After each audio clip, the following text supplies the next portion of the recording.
PM Audit Group, Ms. Teresa Ronquillo, Mr. Danilo Mirasol, Attorney Ron Michael Uy is online, Your Honor.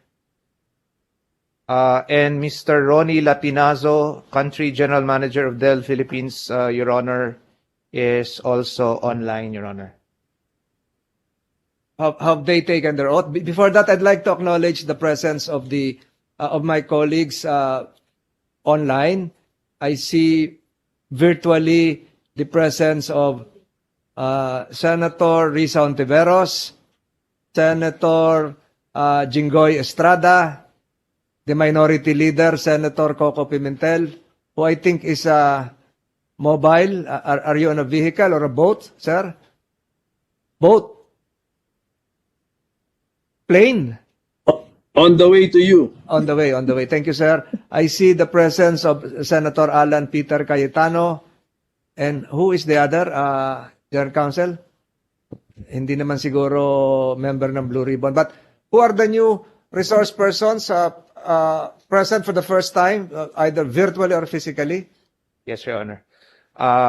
Teresa Ronquillo, please. Mr. Danilo Mirasol, Representative, Your Honor, of the Securities and Exchange Commission. Assistant Director Isma Gonzalez, Attorney Algin Lacanaria, and Ms. Lizelle Macapagal. Are you present? Online, Your Honor. From the NBI, Your Honor, Head Agent Palmer Malyari. Yes. And then Mr. Ronnie Latinazo of Dell Philippines, Your Honor. These are the new witnesses, Your Honor. Can I have a copy of that? Wala akong kopya dito. Can you please rise and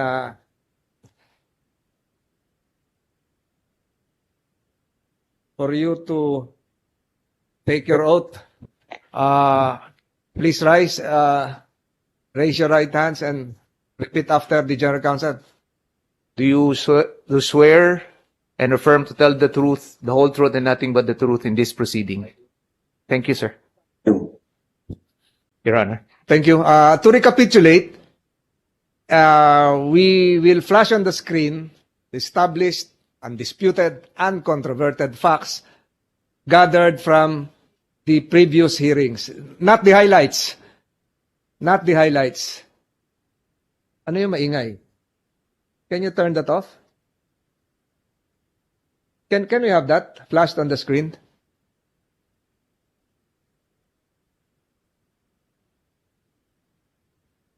So this was during the second hearing. Miss Baile is Sharon, ano? Is Sharon here? Thank you, ma'am. The Division Chief, Procurement Division Office, reviewed and signed the price analysis prepared by Engineer Amil before it was sent to DepEd on March 26, 2021. That's pages 24 to 25 of the TSN of the last hearing. Then it was established that PSDBM does not have a manual of procedure on how to select the suppliers. Kaya nagkaroon lang ng RFQ, request for quotation, requested by Engineer, who was that again? Amil, to 6 suppliers. 6 or 3? Ilan ba na-establish ito? 3? Di ba 6? Bakit dito 3 lang? Which is the correct figure? 3? 6, Your Honor. 6. 6. Tatlo lang ang nag-comply. Okay. Number 3. We go to number 3. We move fast. Number 3, PSDBM maintains an Excel file list of suppliers which is prepared only by PMOs based on those suppliers that have previously joined biddings or have been awarded. And this has been established. Number 4, price increase for additional requirements of the DepEd was not unbundled. Additional requirements not unbundled. Term unbundled is a technical term that will be clarified later on by some of our expert witnesses here. Number 5, the 3% service fee imposed by PSDBM is computed based on the contract price. Dito yung nagtagal yung usapan, 5%, naging 4%, naging 3%. Number 6. Can we go to number 6? As of late May 5, 2021, PSDBM personnel are still unaware of the existence of a signed memorandum agreement between PSDBM and DepEd, which was notarized on February 16, 2021. That is the reason why we requested the presence of the person at a certain attorney Crisologo from Quezon City who notarized the memorandum of agreement. But I was informed last night that attorney Crisologo cannot be present here today because attorney Crisologo is already dead. So we are trying to secure a certified copy, God bless his soul, a certified copy of his death certificate and the actual cause of his death. Place that on the record, General Counsel. Do we have the death certificate of the person who notarized the memorandum of agreement as stated in this established fact number 6? May kopya tayo. Not yet, Your Honor. We are still requesting the Philippine Statistics Authority for the official document regarding this matter, Your Honor. It's pending compliance, Your Honor. Thank you. So once we receive a copy of that death certificate, we will delist Attorney Crisologo from the list of persons required to appear before this committee. Number 7. Can we go to number 7? That's the end. So we requested several documents today. Pending before this committee is the list of recipients which the DepEd forgot to submit before the end of the day, as promised by Yusek Sibilia. Is Yusek Sibilia around? Yes, Your Honor. Yes. Yes, we were waiting for that. We were waiting for that list before the end of the hearing last September 8, 2022. So have you submitted the same?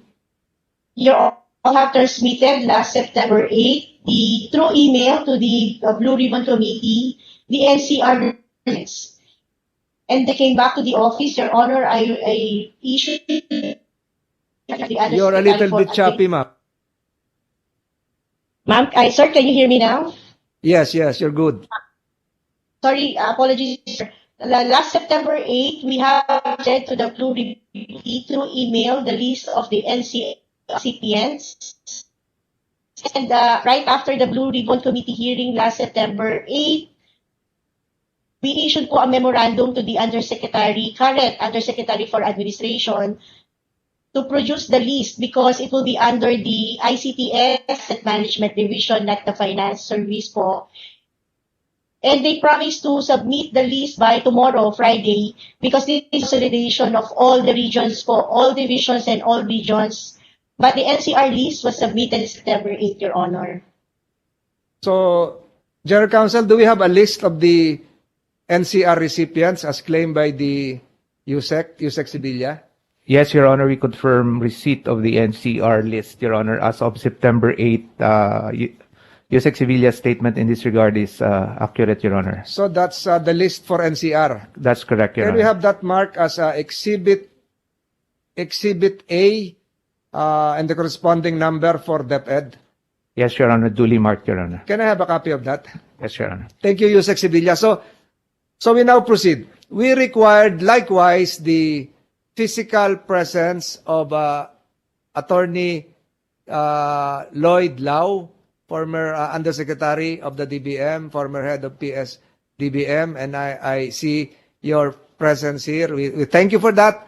We acknowledge your presence. We thank you for granting, following our request. And we have some questions as promised. Let me start with you.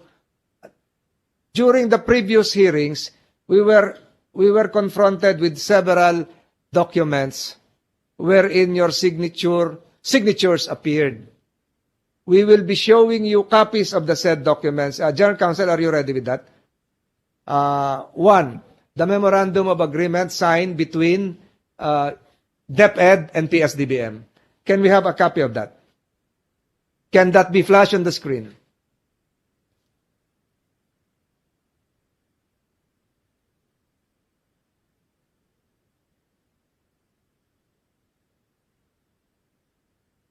Receipt, nasaan yung kopya ng dokumento?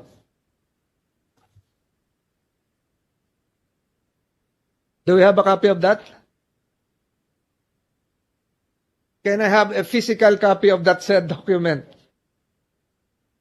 So what other documents were signed by Yusek Lau?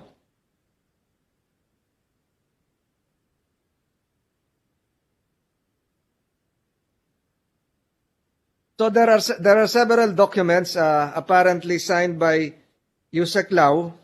One is the memorandum of agreement that was notarized by Attorney Crisologo, dated 16 February 2021.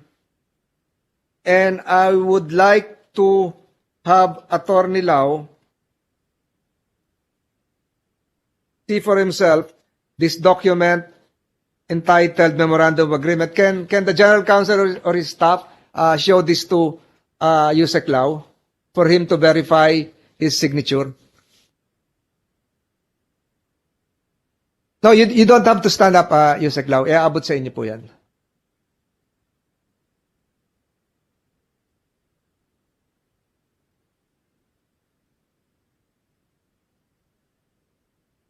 Please go over the said photocopied documents and verify if the said document is authentic per your recollection, number one.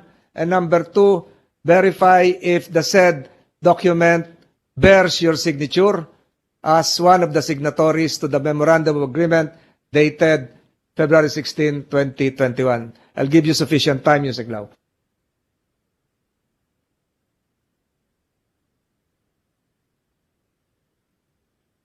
Mr. Chair, may I be allowed to respond? Go ahead. So the first question.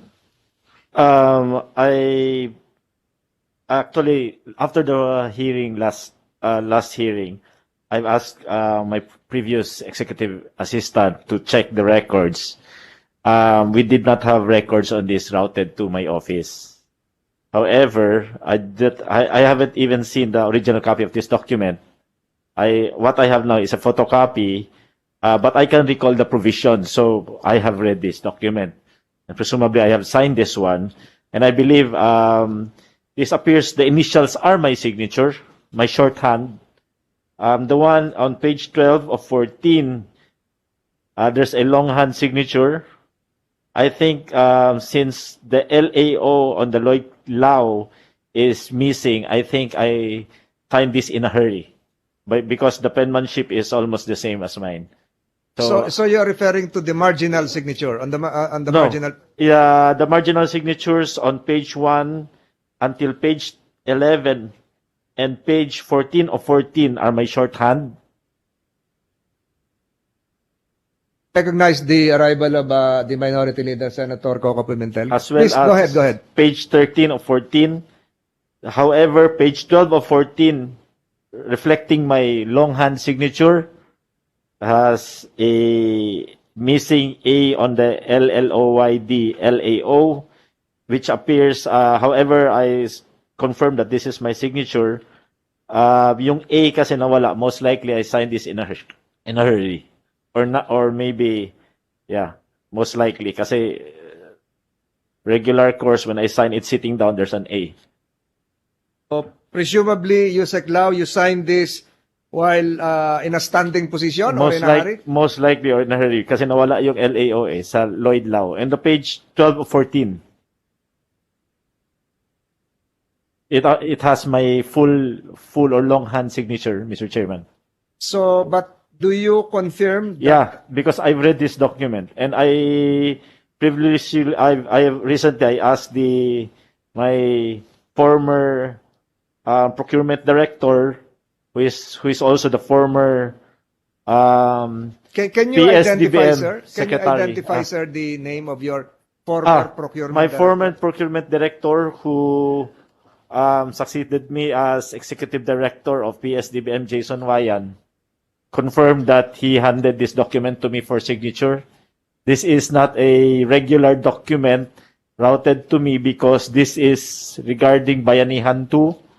So it was discussed to me. I think he can explain everything with respect to the this document, how it reached my office. Kasi Bayanihan 2 po ito, sir. Medyo, this was about to expire, I think, on sometime mid-year on 2021. So, it was handed to me. So again, to reverting back to my question, do you confirm and affirm that the signatures, whether Yes, Mr. Chair. I do confirm. signed in a hurry or not? So let the records reflect that Yusek Lau has just confirmed that his signatures appearing on the 14 pages of the memorandum of agreement, 14 pages, would bear his entire and authentic signature, which he just confirmed. Mr. Chair, what I cannot confirm is the other signatures, the other markings on the memorandum, only my signature. What do you mean by the other markings? Other signatures of Initials? other persons. Yes. And can you specify the exact pages? No, I mean the other signatures, not mine. The other signatures. So what they were saying now, Yusek Lau, was that you signed this memorandum agreement, but you did not sign this in the presence of the other signatories. No, sir, in my office, in PSDBM. No. You affirm the authenticity of your signature. Is that Yes, correct? yes, sir. But what you're saying now is that the other signatories' signature, you cannot confirm because you did not sign this in one place, in one setting. Yes, Mr. Chair. The only signature I can confirm is, I think, Mr. Wayan, because it's our protocol that he will sign the documents before I sign it. Let the records reflect that the answer given by Yusek Lau is a confirmation of his signature as well as that of his junior officer, Mr. Wayan. Going back again, Yusek Lau, to another document. I have here in my possession a document dated April 28, 2021, addressed to Yusek Alain del Pascua, Department of Education. A letter you wrote concerning the scheduling of the posting of advertisement for the said item, laptops, on 29 April 2021. The General Counsel will show you this document to verify if the signature is yours. Yes, I verify, Mr. Chair. It will be shown to you. May I read it first?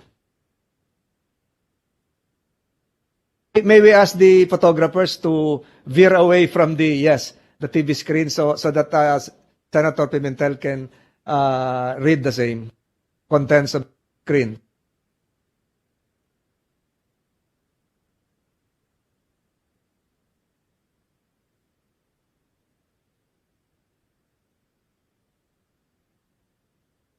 So, Yusek Lau, do you confirm I confirm that this is my signature. that is your signature? And it appears that below or superimposed to the title executive director, the word director itself, there appears to be an initial.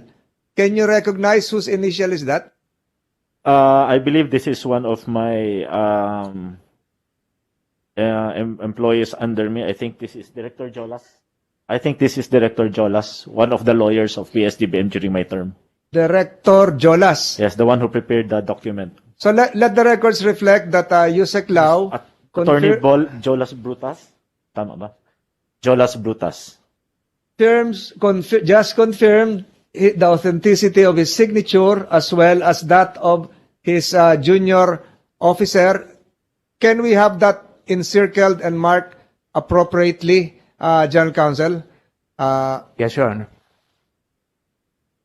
And Yusek Lau, my question here is this: is it the practice of your office to have different initials coming from your junior officers? Because a while ago it was Director Uwayan, now it's another Mr. Jolas.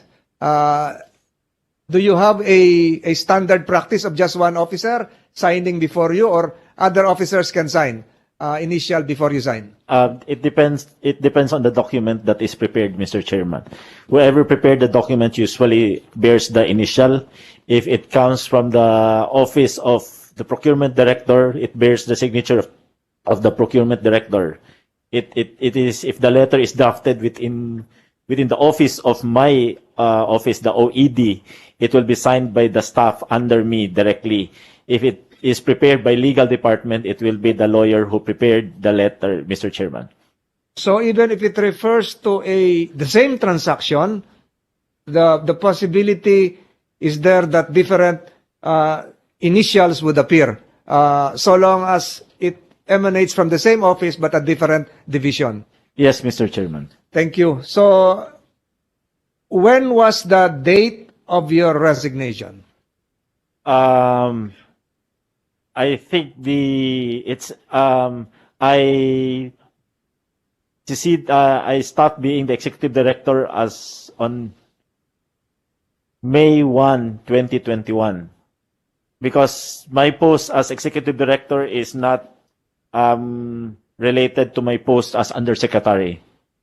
So And as far as you can recall, after signing this 28 April 2021 letter addressed to Alain Del Pascua, there were no other communications emanating from your good self, since you just claimed that you already resigned, or are there other documents that you signed relative to the laptops deal, which was not brought before this committee? I think I have signed a document previous to that, because after we signed the memorandum of agreement, we cannot proceed. So I wrote a letter, I think dated February.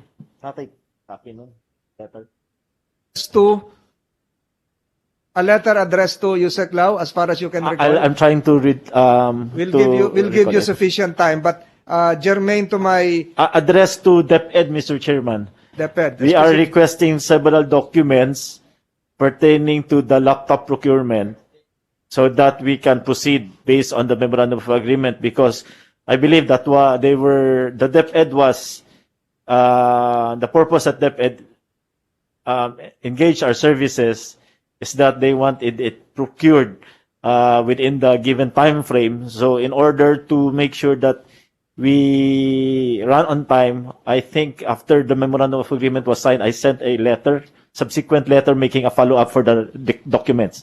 I'm trying to get it. Can you recall, Yusek Lau, the name of the addressee? I'll give you time, but I'll get the document, but Mr. Chair. before that, I have an anterior question relative to the previous document, the first document which this committee showed you. Mr. Chair, I apologize. I intimated a while ago that the notary public, Attorney Jose Floro Crisologo, who notarized the memorandum of agreement, is now dead.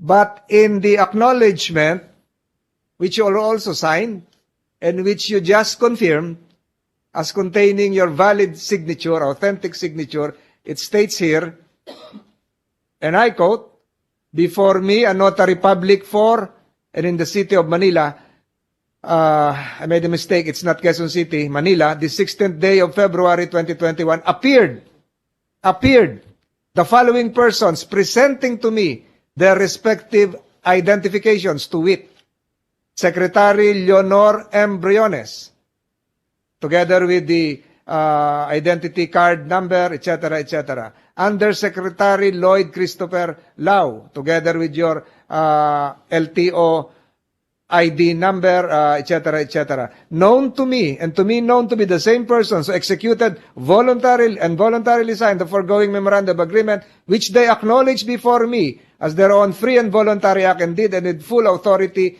to sign in that capacity. Were you present when this was notarized? No, sir, because after signing, I think Attorney Jason Marwayan returned that to DepEd. As a matter of course, they have to get a copy, so to prove that we agreed on the memorandum of agreement, the terms and the wordings there. That's that time when I think Attorney Wayan intimated to me that he has some reservations as to the terms of the memorandum of agreement. However, he has to discuss it with them, but pending that, we are proceeding with the memorandum of agreement, Mr. Chair. So it was not notarized in your presence. Was it signed?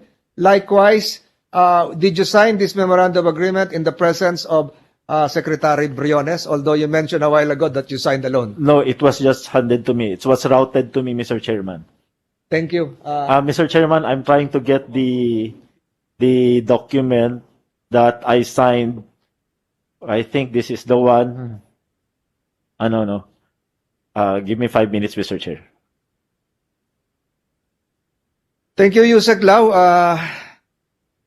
What was the other document or other relevant fact that you are trying to secure Mr. from Chair. your Senator Pimentel? Yes, Mr. Chairman, before you move to another document,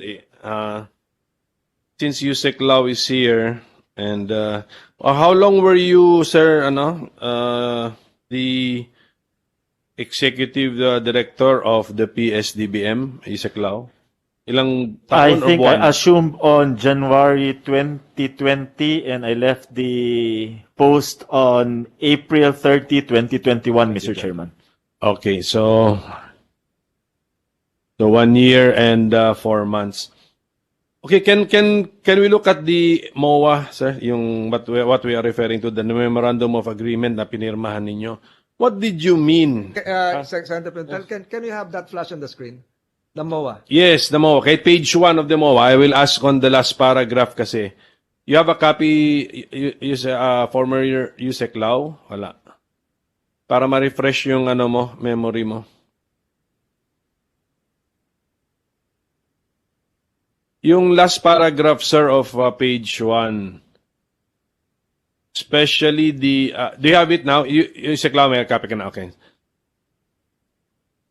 Alam ko si Yusek Lau is a lawyer din eh. So, yung last paragraph, sir, especially yung second sentence, yung for this reason, PSDBM will act as the procuring agent, then naka-open and close parenthesis, procuring entity in an end-to-end capacity of this project as expressly agreed upon by the parties.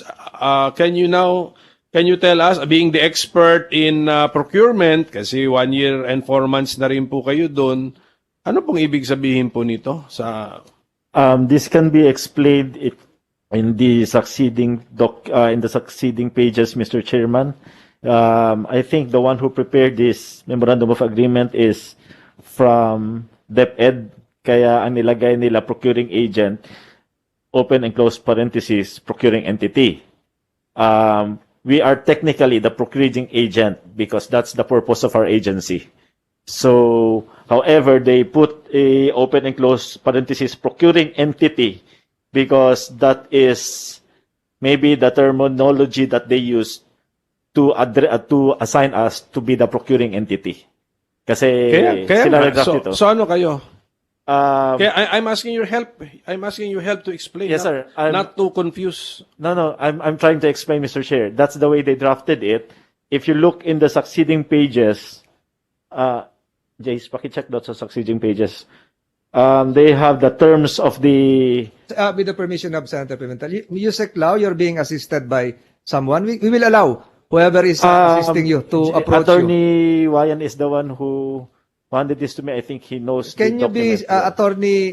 Attorney Wayan, can you be seated next to Yusek Lau with the permission of the other resource person para hindi tayo magtatalunan na ng conversation? Yes, that would be more convenient. Yes, Mr. Chairman. Si Attorney Lau kasi for 1 year and 4 months headed the PSDBM and he's also a lawyer, so familiar siguro siya sa mga contracts. Si Attorney Uwayan, anong history nyo, Attorney Uwayan, sa PSDBM? Matagal na kayo dyan? Matagal kayo doon? Longer than Yusek Lau? Mr. Chairman, I started working with PSDBM as early as June 29, 2020 po. And then you left, wala ka na doon ngayon, di ba? Yes, Mr. Chairman. You left it when? June 30 then this year. So, 2 taon. Yes. Okay, Mr. so we have a lawyer here with 2 years experience in PSDBM and another lawyer with an experience of 1 year and 4 months in PSDBM. And both of them at one point in time headed the PSDBM. Tama, no? Tama yung pinagsasabi ko, no? Attorney mga Panyero, tama. O sige, let us now, and then you were the deputy, sir, no? Attorney Uwayon was the deputy of Attorney Lau. Yes, Mr. At Chairman. at this time. Sige po, let's explain it to us, kaming mga hindi experts sa procurement. Na may mga kausap din naman na familiar sa procurement law. Ano ngang ibig sabihin nito kasi si procuring entity yata nag-i-employ ng procuring agent. 'Di ba? Ngayon si principal at si agent pareho na. So wala na agent, 'di ba? Kung 'di ba sa law on agency, kung si principal gusto niyang kumilos na siya na, di wala na agent. No, Mr. Chair. The agency agreement is that there are 2 types of agreement that the principal or the end user can engage the services of PSDBM. They can either have it under the end-to-end capacity. I think the terminology of the end-to-end capacity is being used by DepEd, the one who drafted this contract. We can start the project and finish it until the bidding. Then afterwards, we turn it over to them. That's the project implementation. We can either conduct the bidding and not issue the notice of award. We can only make a resolution, pass it to the end user, and they will be the one to act as the head of procuring entity. They will be the one to issue the notice of award. So there are several steps depending on the desire of the end user. So in this instance, our agency was tasked to conduct the bidding, then issue the notice of award, then conduct the implementation. So it's what is meant by end-to-end transaction. So all the way, the active participant will be PSDBM, and the one who will be in tandem with us will be DepEd. Now, The one who will be, ano sir? in tandem, the one working with us. Yeah, okay. The other instance might be if they will just ask us to do the bidding, is that we will conduct the bidding together with a representative from the end user, then the BAC will issue a resolution, then we will issue the notice. I, as the head of office, will issue the notice of award. Then after the issuance of the notice of award, the implementation will be conducted by the end user or DepEd. Another instance is when they just want us to conduct the bidding without the issuance of the notice of award. We will conduct the bidding, the pre-bidding stage. Then after that, we will just issue a resolution recommending the award. But it's up to DepEd to issue the notice of award.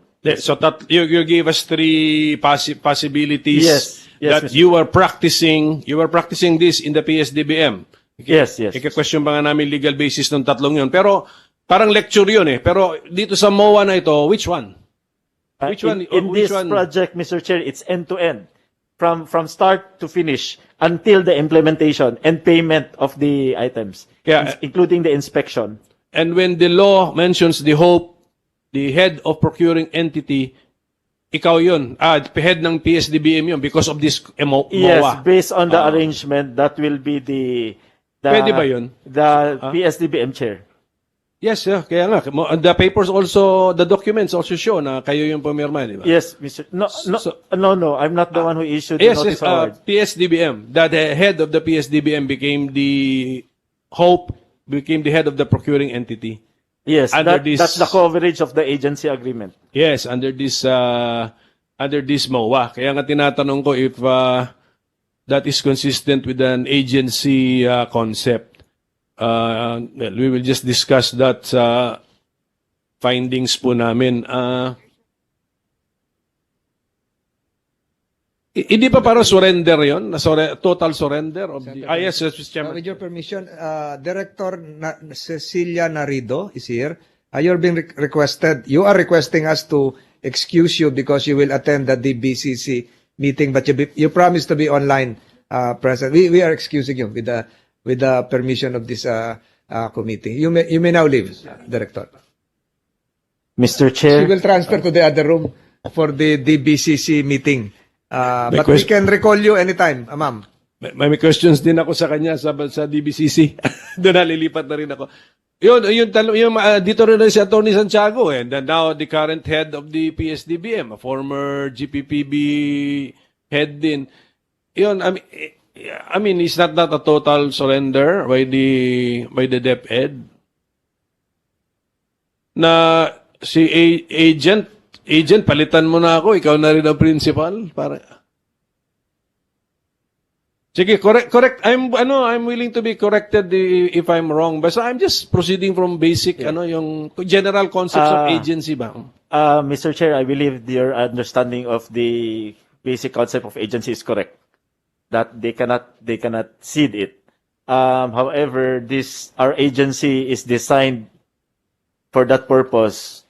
So that's the exclusion on the specialization of PSDBM, that we can procure specific and act as procuring entity.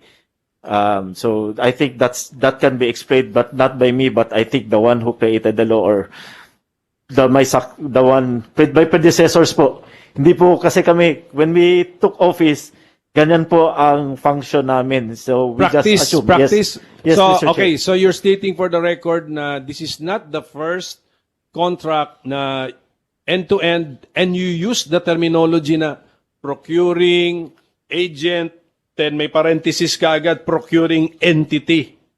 Tama? So marami pa pala tayong mahalungkat na kontratang ganito. Yes or no? I believe so, Mr. Chairman. So that's a good point to pursue kasi yes, you want to add, Attorney Lau? I'd just like to interject, Mr. Chair. I found the document already.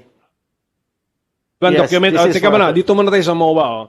Kasi andyan nga si Attorney Santiago, kinakausap ko nga siya tungkol dito.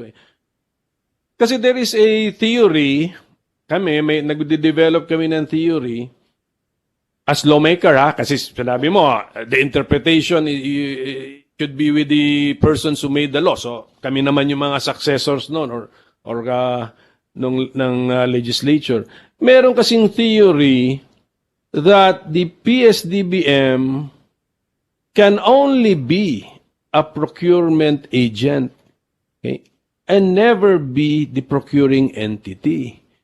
Ngayon, if by practice PSDBM entered into numerous contracts of this nature na giving the impression na yung requesting agency kami na ang magiging procuring entity, then maybe these are all acts beyond the scope of the law. So, sabihin na lang natin, ano kayang concept ultra vires act? O ano ngayon ang consequence ng isang kontrata na ultra vires between the two agencies? Pwedeng void. Void from the beginning. O ano ngayon ang mga effect nito? So, medyo maraming consequences. That's why we need to understand, di ba? So, well, we are pursuing that theory. We have to look at the intention, under the law. Kung talagang compartmentalize yun and it is against public policy for PSDBM to become the procuring entity, kahit anong words pang gamitin ninyo sa kontrata, end-to-end, o mag-invent pa kayo ng anong whatever terms to describe the relationship, kung bawal, because against public policy, then we will have some serious consequences. So yun lang. Yun lang po yun. Okay, that's why we're having this exchange. I'm just telling you, telegraphing also to you, to the past executive directors of PSDBM, to the current executive director, and to your entire 300 plus employees, pag-aralan po natin yung subject matter na yon. So, Mr. Chairman, you can continue with your Senator Pimentel, what was that other document you were referring to a while ago? Hello. Mr. Chair, this bears doesn't bear my signature, but it has an acknowledgement receipt received by DepEd. I think this document comes from DepEd, dated April 21, General 2021. Counsel, do we have a copy of that document Yusek Lau is referring to? We're checking, Your Honor. What date do you have? It was released by DepEd on April 21, 2021. Signed by whom? Signed by whom? Signed by Ma Gladys J. Malapad, Head Signed. Records Keeping and Management Unit.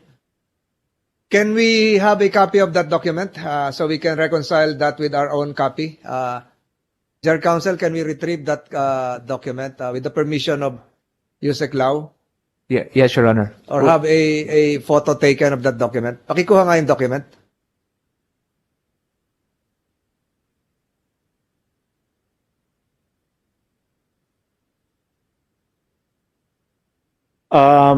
It has it bears that I am the one addressing the letter. I'm the sender. I don't have a copy of the documents attached herewith. I think this is the letter which I requested from DepEd to furnish us the attachments regarding the MOA so that we can proceed with the discussion. Can with DepEd. the committee be shown a copy of that document so that we can reconcile our records? So it's in your cell phone. Nasa cell phone pala. You don't have a physical copy of the document? Mr. Chairman, if I may be allowed to Yes. interject. Can you read that so that can be part of the records as you claim? Mr. Chairman, Yes.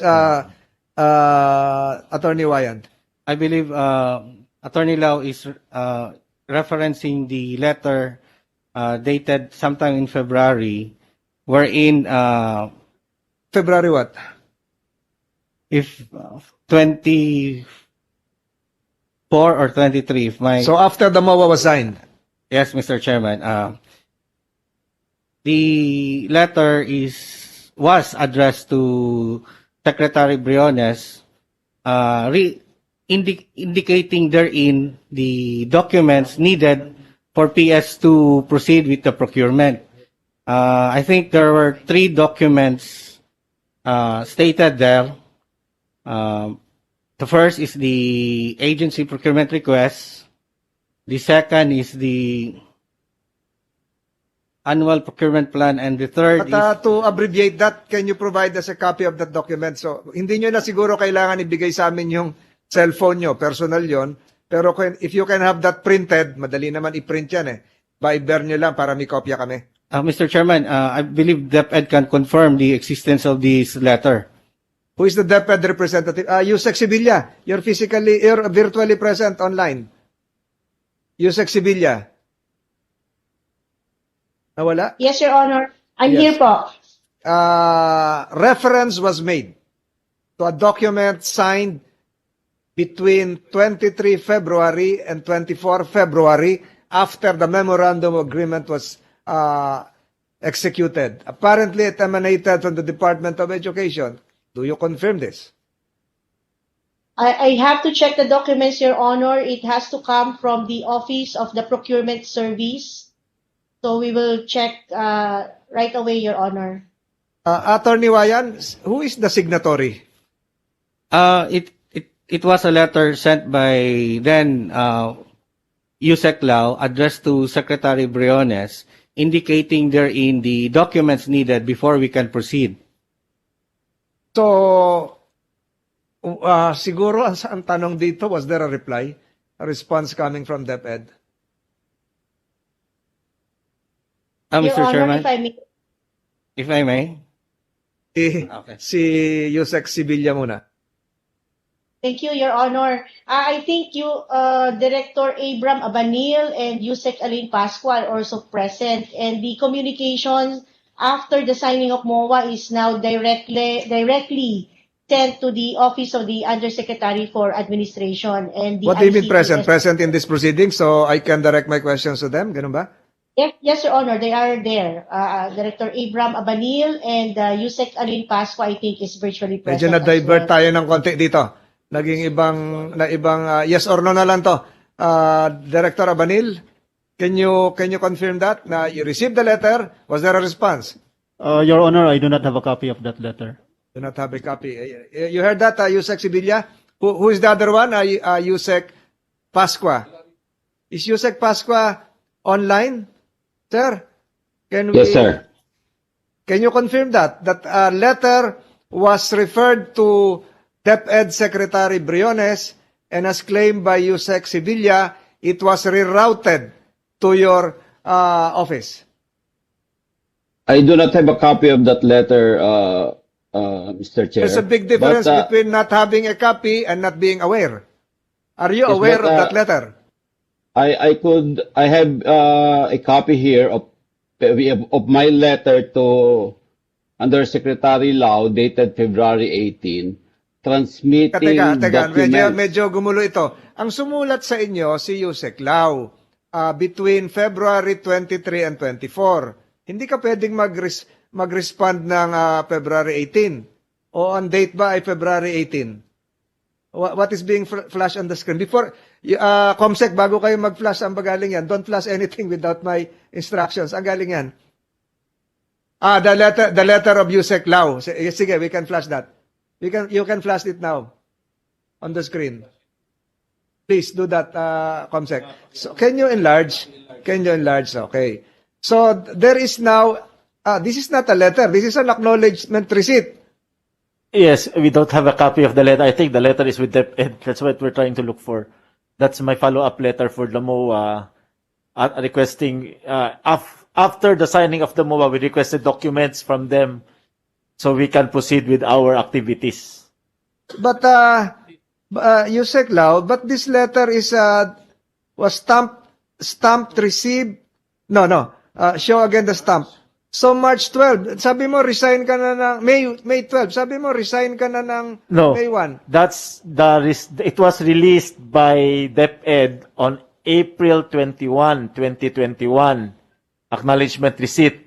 It was received by our office on May 12, 2021. I was no longer but they received it on April 21, 2021. Tipo, They released it. there is a date received March 23, 2021. And there is the date of letter is February 26, 2021. It can probably jibe with the date of the MOA execution, which is February 16, 2021. And then there is another date, May 12, May 12, 2021, received by the DBM. So we have 3 dates. Yes. So which date are you referring now? The letter I signed is dated February 26, 2021. We do not have a copy. It is reflected on the acknowledgement receipt that the one who sent it is me. I sent it to DepEd. DepEd had this document, the acknowledgement receipt, released on April 21, 2021, sent to my office. Our office received it on May 12, 2021, which bears the stamp received, DBM. By that time, I'm no longer part of the office. That's why I don't have these documents, Mr. Chairman. So let me refresh the memory again of the DepEd family. Yusek Sibilia is aware of the existence of the said letter, and it was rerouted to the office of Yusek Del Pasqua. Yusek Del Pasqua does not have a copy of the letter, but his answer a while ago is that he is aware of the existence of the letter. Can that be confirmed, Yusek Pasqua? Mr. Chair, I'm not aware of the letter because I have not yet seen the letter dated February 26. What I have is a reply to DBMPS, but the letter that I have is dated February 18. So, sir, how can you reply to a letter, a communication which you claim you are not aware of? That's How can right, you responsibly Mr. Chair. reply? I may need to see yet the letter dated February 26, Your Honor, if we have really So your received that. reply was to a letter which you claim now to have been in possession of somebody else by implication. Paano medyo I will try to help out. Si Yusek Pascua kasi is labeling his letter as a reply letter. Pero can you tell us, ano ba yung letter na yon, sir, dated February 18? I stand corrected, Your Honor. I think the letter is a transmittal of document. It's not a reply, Your Honor, and that is yun dated nga eh. February 18. Okay, you were transmitting documents to or delivering documents to PSDBM, tama? Yes, sir. Yes, sir. So meron sir. nasubmit na po sa committee yan o hindi pa? Yung letter mong February 18 para pag-aralan po namin. Yes, sir. It's part of the sworn statement that I have submitted Okay, during the nasa first sworn hearing. statement pala niya. So I think it will now jibe. It will jibe with the answer given a while ago by Yusek Sibilia that it was the responsibility was rerouted to your concern. So Yusek Lau, tama 'yon na sumagot sila. Ito lang yung kiniklaim mo kanina, itong OSEC code 411308 na letter, wala rin kayong kopya. I think we have electronic copy. You have do we have that copy, General Counsel? This one.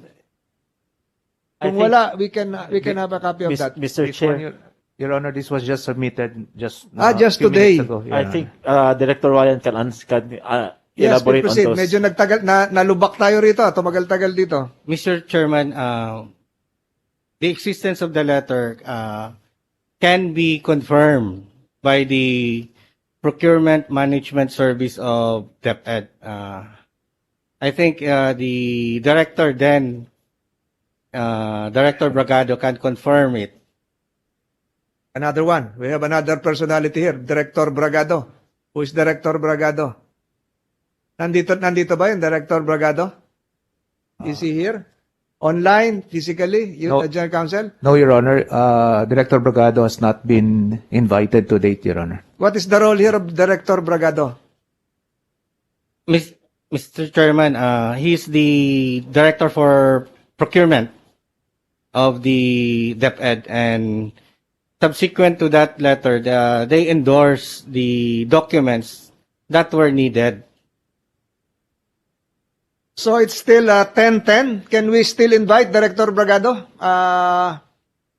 today? We still have sufficient time.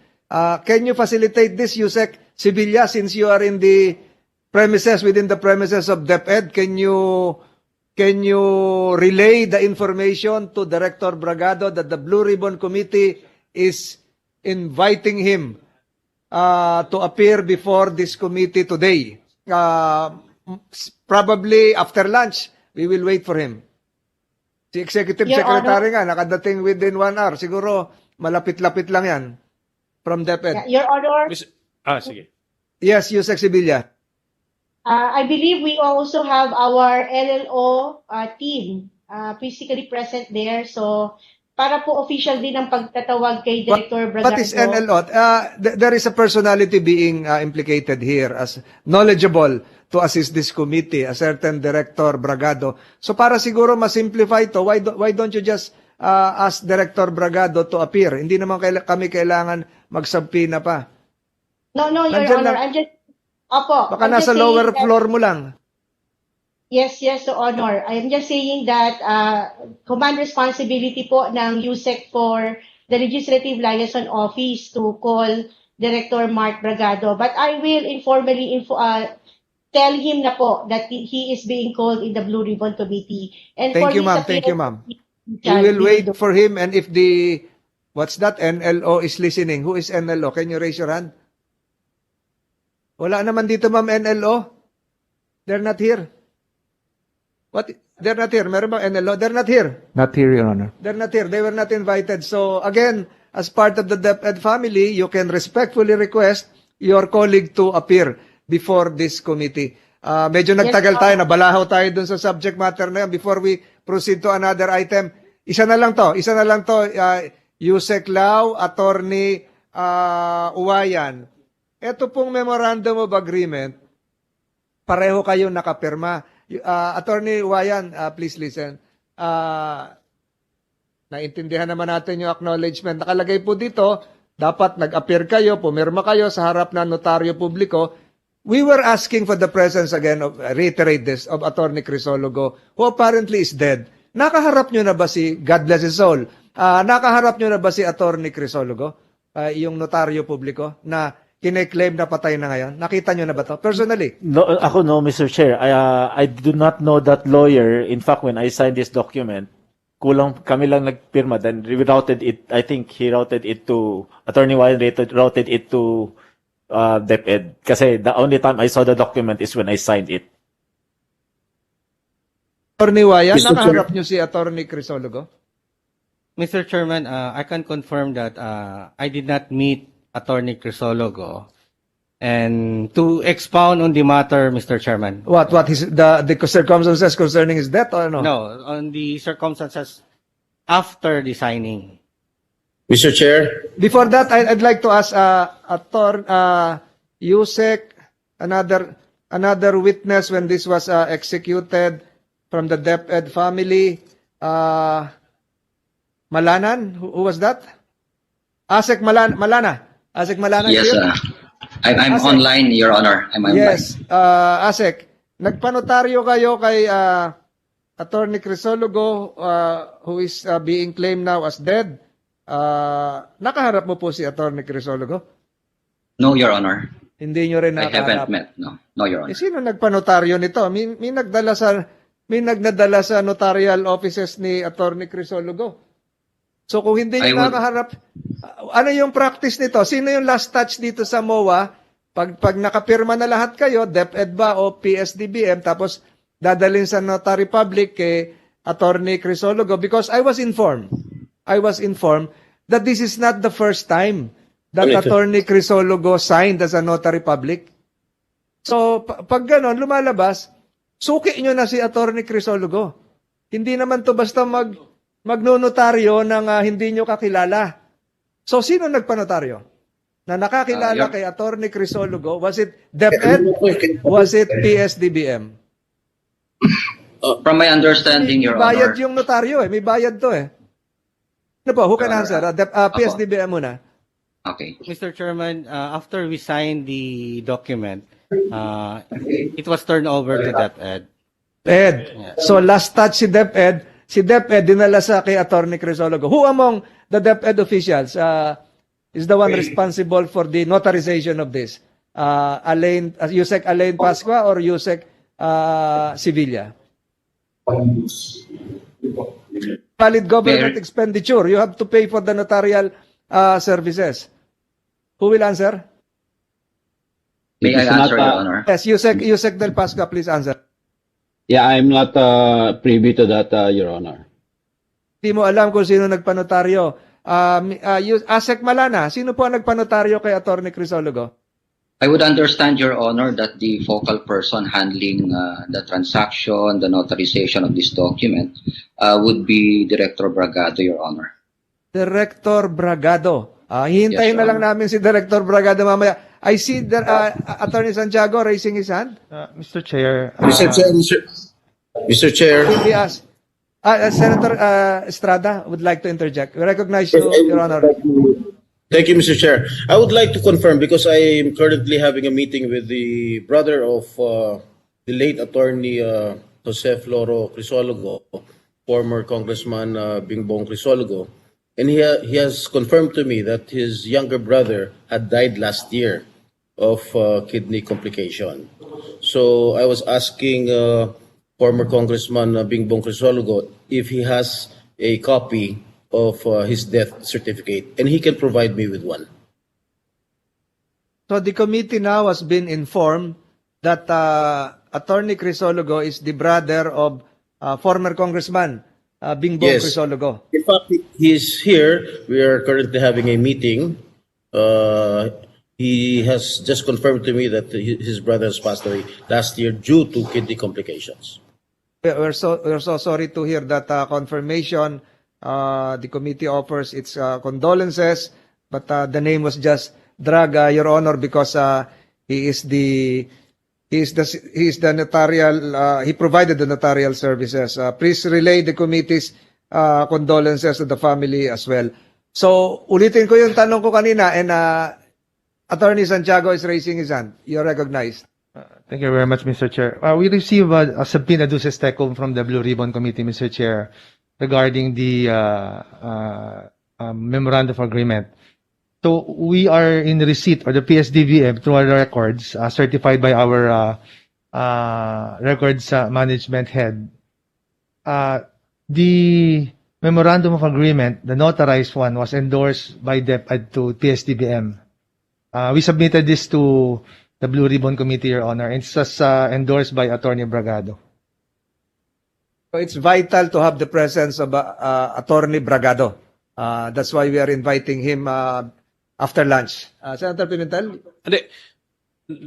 Nalito tuloy ako. Anong stage yun? Yung ano nyo, sinabi nyo, after signing na? It was returned by? This is a letter dated June 2, 2021, June Your 2. Honor. Okay, sige. Tapos na, signed na. Okay, sige. And notarized. Notarized na. Opo. So this Mr. Bragado, Mr. Chairman, is the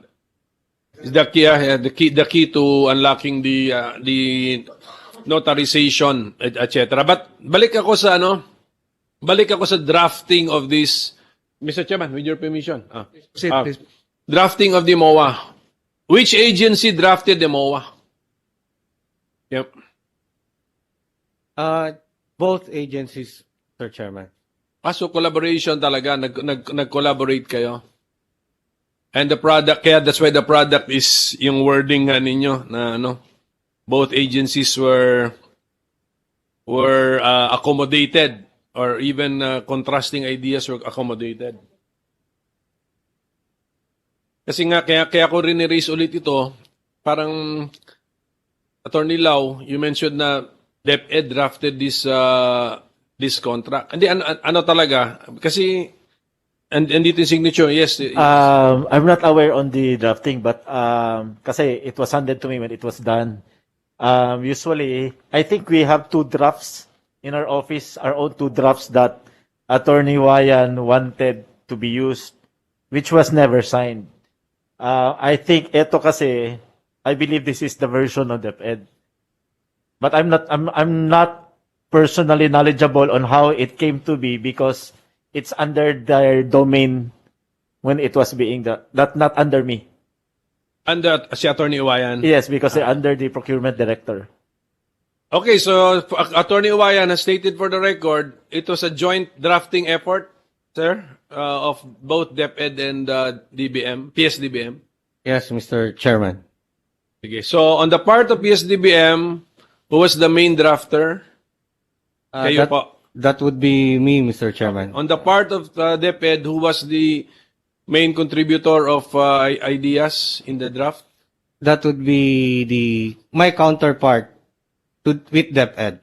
Hindi, kaya nga. That's why, name nga ang kailangan natin. Director Bragado. Bragado again. Sige. Yung pala, Mr. Chairman, talaga si Director Bragado, we need him.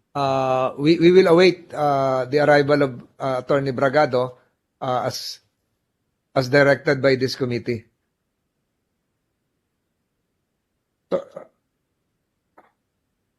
So Attorney Wayan, with the permission of my colleagues, I see our other colleagues as waiting in line virtually. There is indeed a May 6, 2021. Are you aware of this? May 6, 2021. Memorandum of Agreement for laptops for teachers submitted to this committee. And it was addressed to you by Attorney Bragado. Tama ba yun? Tawa ko dito. Ito yun, pinag-uusapan natin. That would be the MOA that was not signed, Mr. Chairman. No, but this is May 6 and the MOA was signed February 16. So, is there another MOA? No, that MOA was supposed to be the product of the negotiations between both agencies regarding my reservations. Let me refresh your memory. Ito yung nakalagay sa sulat. Dear Director Wayan, ang nag-sign ito ay si Attorney Bragado, Director 4 of DepEd. This is to respectfully furnish you a copy of the draft MOA between the DepEd and the Procurement Service PSDBM. But this is dated May 6, 2021, while the MOA was notarized February 16, 2021. How come you're still referring to a draft MOA when that MOA has already been notarized and is a public document? And I proceed further. With the budget of 2.4 billion pesos, you may recall that in a Zoom meeting last April 30, participated by PSDBM, Undersecretary Christopher Lau, and DepEd Undersecretaries Alain Del Pascua and Annalyn Sibilla. Yusek Sibilla, you were present. Assistant Secretary Malana and PSDBM Procurement Service. We have agreed that the procurement of these laptops will be covered by a separate MOA under the same arrangement as far as the 2017 MOA. Medyo gumulo na ito. May 2017 MOA pala. Wherein PSDBM would be the procuring entity in behalf of DepEd. The MOA has undergone thorough review and already incorporates the various inputs and comments from the different DepEd offices. By reason of the urgency of the matter, we would like to request for a quick review and concurrence before we submit to our respective principals for their signature. Teka muna. To submit to your respective principals, meaning the different secretaries. We hope to have this MOA signed by tomorrow, May 7, by our principals to avoid any issues. If tomorrow is May 7, how come this MOA was signed February 16? So, ilan ba ang MOA ang ginawa? Mr. Chairman, may I be allowed Yes. to answer? Please clarify because we are as confused as the listeners are. The May 6 MOA that was read by you is a different MOA. In fact, if my memory serves me right, it's around 9 to 10 pages only. But we have, the final product that we have right now is 14 pages, including the notarial page.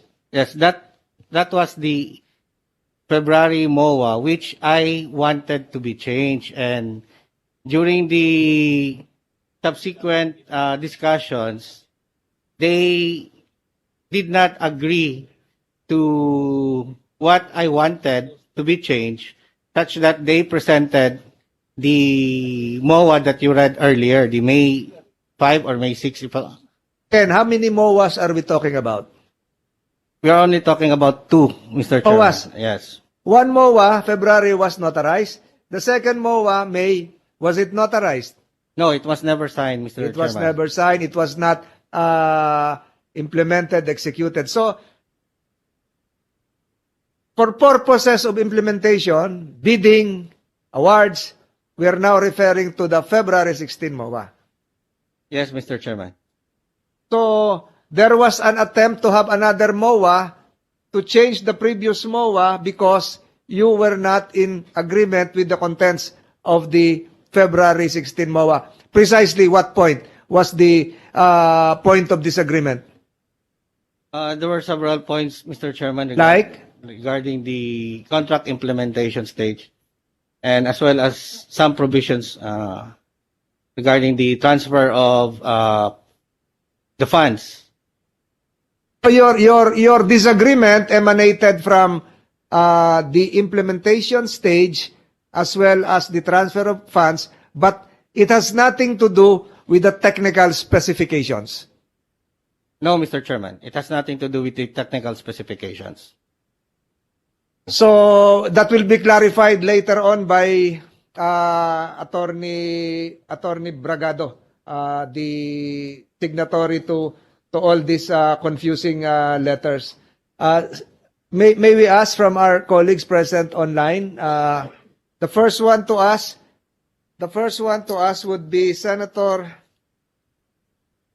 The firing order is this: Senator Ontiveros, Senator Go, Senator Estrada, and Senator Cayetano. And I remind my colleagues that we're still in the tail end of the pre-bid questioning. We will be going to the bid documents, as well as the involvement of the Securities and Exchange Commission, and we will attempt to reach the award stage by 2:30 p.m. today, Your Honor. So if my colleagues will be guided by that roadmap, we can proceed with Senator Ontiveros. Ma'am, you have the floor. Salamat po, Mr. Chair. Guided by that roadmap of the Chair, actually po, Mr. Chair, so far naubos ko na po at this point in time yung mga tanong ko tungkol sa pre-bidding stage. I'm prepared to ask at the proper time questions more related to the post-bidding stage. Halimbawa po mga tanong sa DepEd tungkol sa nadiskubre po ng opisina ko na sa DepEd Region 7 warehouse sa Mandaue, Cebu, may mga nakatambak pa na DepEd notebooks, PCs at di umano ay nabasa na. At the post-bidding stage of our inquiry, Mr. Chair, I'll also have more questions for PSDBM and also, Mr. Chair, to COA on the COA report that PSDBM has 3.18 billion pesos in high-yield savings accounts na itinanong din po ni Minority Leader in the previous hearing. So that being the case, Mr. Chair, I can skip my turn in this round until we reach the post-bidding stage. Salamat po, Mr. Chair. Thank you, Madam Senator. If I may be allowed by Senator Pimentel, I'll jump to some vital facts needed by this committee to ensure that we will have an appropriate resolution to this. May I ask the presence of our expert witnesses here? I understand we have an expert coming from the IT sector. It is the head of the NBI Cybercrime Assessment Center. Yes, Parang Your Honor. bakante yung chair? He's on his way to his chair, Your Honor. Okay. And then we have the representative coming from Dell, Philippines, the manufacturer itself. And then we have is there another expert on computer technology? Sino pa ba? So we just have two. Just two, Your Honor. So may we ask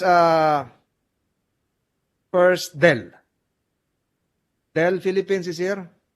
Where is Dell? Online, Your Honor. Online.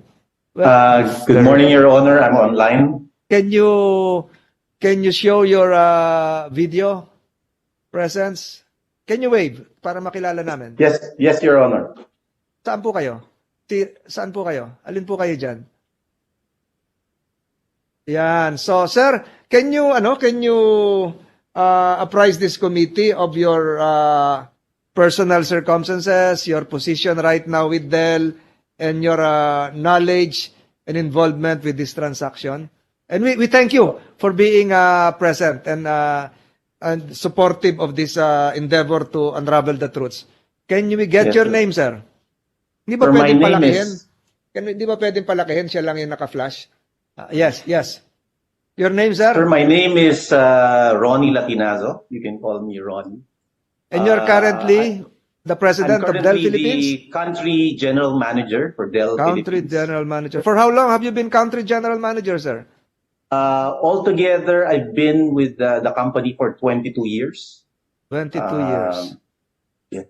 And Dell is one of the top 3 computer corporations in the world, if I'm not mistaken. Yes, Your Honor, that's correct. As far as the commercial PCs are concerned. And for purposes of Philippine transactions, do you deal with the private sector or do you deal solely with the government sector in the Philippines? In the Philippines, sir, we serve the entire market. We both the commercial businesses as well as consumer market. And even with the presence of the Bureau of Internal Revenue here, what is the yearly gross sales of Dell Philippines in the Philippine market? In the Philippines, sir, we do not sell directly. We go through. We will just ask the. Yes. We understand your concern. your competitors are listening. We will just ask the BIR. No offense, but how long have you been transacting with government agencies? Is it just for national government agencies, or does this include local government units? It includes both local government, sir, and For the last 20 years? For the last 20 years? No, maybe, sir, not 20 years. Maybe more like maybe the past 10 years. And it has been a profitable venture because you're still here. And even with competition coming from Acer, Lenovo, and the likes, you're still in the competitive, within the competitive edge of this endeavor. How do I call you? Can I call you Mr. Del para mabilis? Ronnie Lapinaso, sir. Ronnie. You can call me Ronnie. Mr. Ronnie. Or, Mr. Ronnie, because your name is not being flashed. So I forgot. You are part of a transaction which involves more than 2 billion pesos, and you are aware that this has a semblance of urgency because that was during a lockdown. How were you able to participate in this? Was it because of the RFQ, the request for quotation, or because of your previous dealings with PSDBM or DepEd? Your Honor, I just wanted to clarify the normal engagement process for Dell in the Philippines is we go through, we only sell through our distributor, and our distributor deals with our resellers, who in turn deal with the end users. So we do not have any direct dealings with the government, for example. And so as a manufacturer, we provide information on our products. We provide information on what features we have, what we don't have. We provide guidance on what we think would comply or meet the requirements of a specific RFP or request for proposal. So our role essentially is on product information.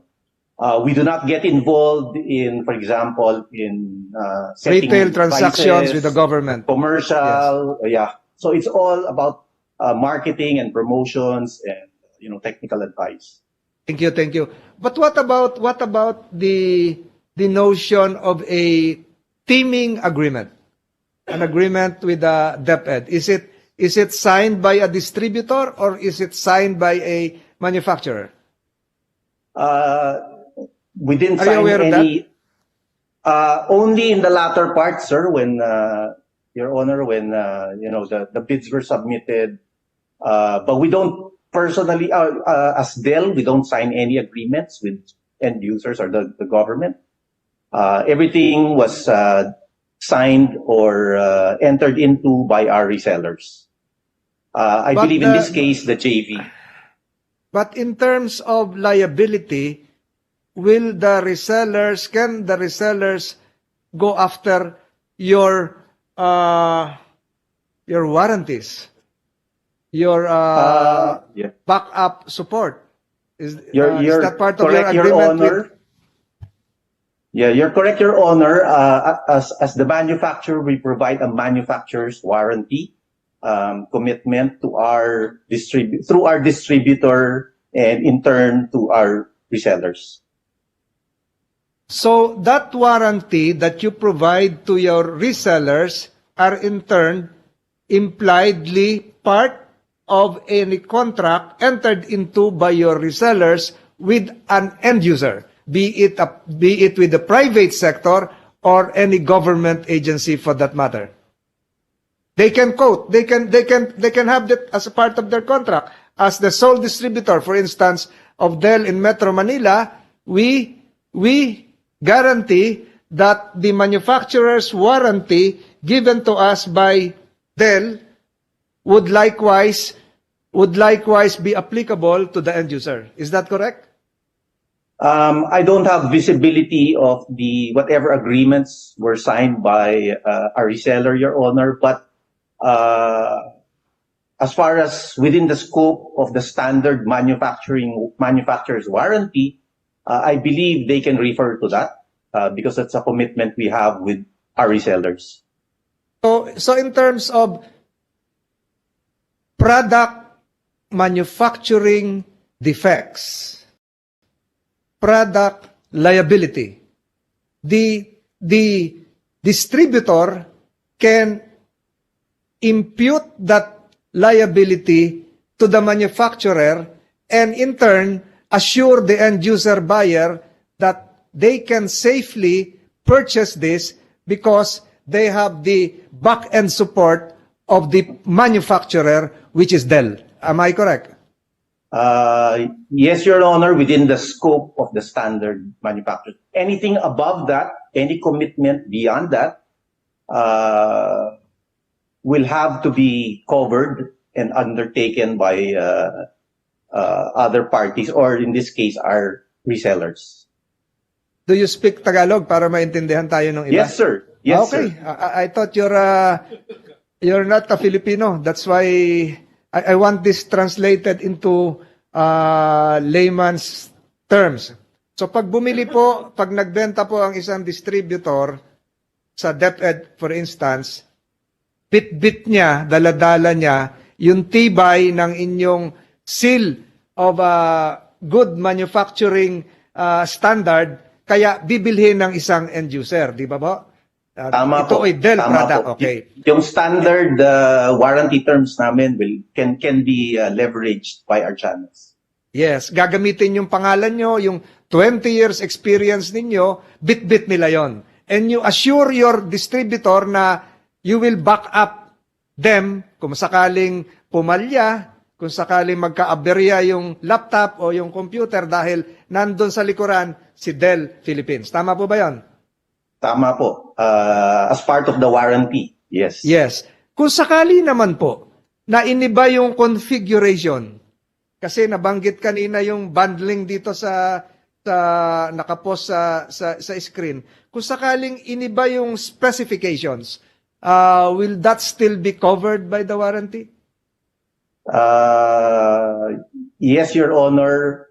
If the product came from us, was manufactured by Dell, or kami ang nag-manufacture, our standard warranty will hold manufacturer's warranty. Kung, ang ibig ko sabihin po, kung iniba yung, kasi po, ganito yung nangyari sa deal na ito eh. Yung unang hinihingi is 1.9 gigahertz. Naging 1.8. So, naiba na yon. Yes po. So, doon ba sa unang agreement nyo doon sa inyong distributor, 1.9, tapos kung gawing 1.8, covered pa ho ng warranty nyo yun? Covered pa rin po ng warranty. Kasi mas mataas yung 1.9, mababa yung 1.8. Kung sakaling ginawa nilang 2.2 gigahertz, kung meron mang ganon, tinaasan ng PSDBM of DepEd, covered pa rin ho niyan? Basta po kami po ang nag-manufacture at kami ang nagbenta, we will cover it with our warranty.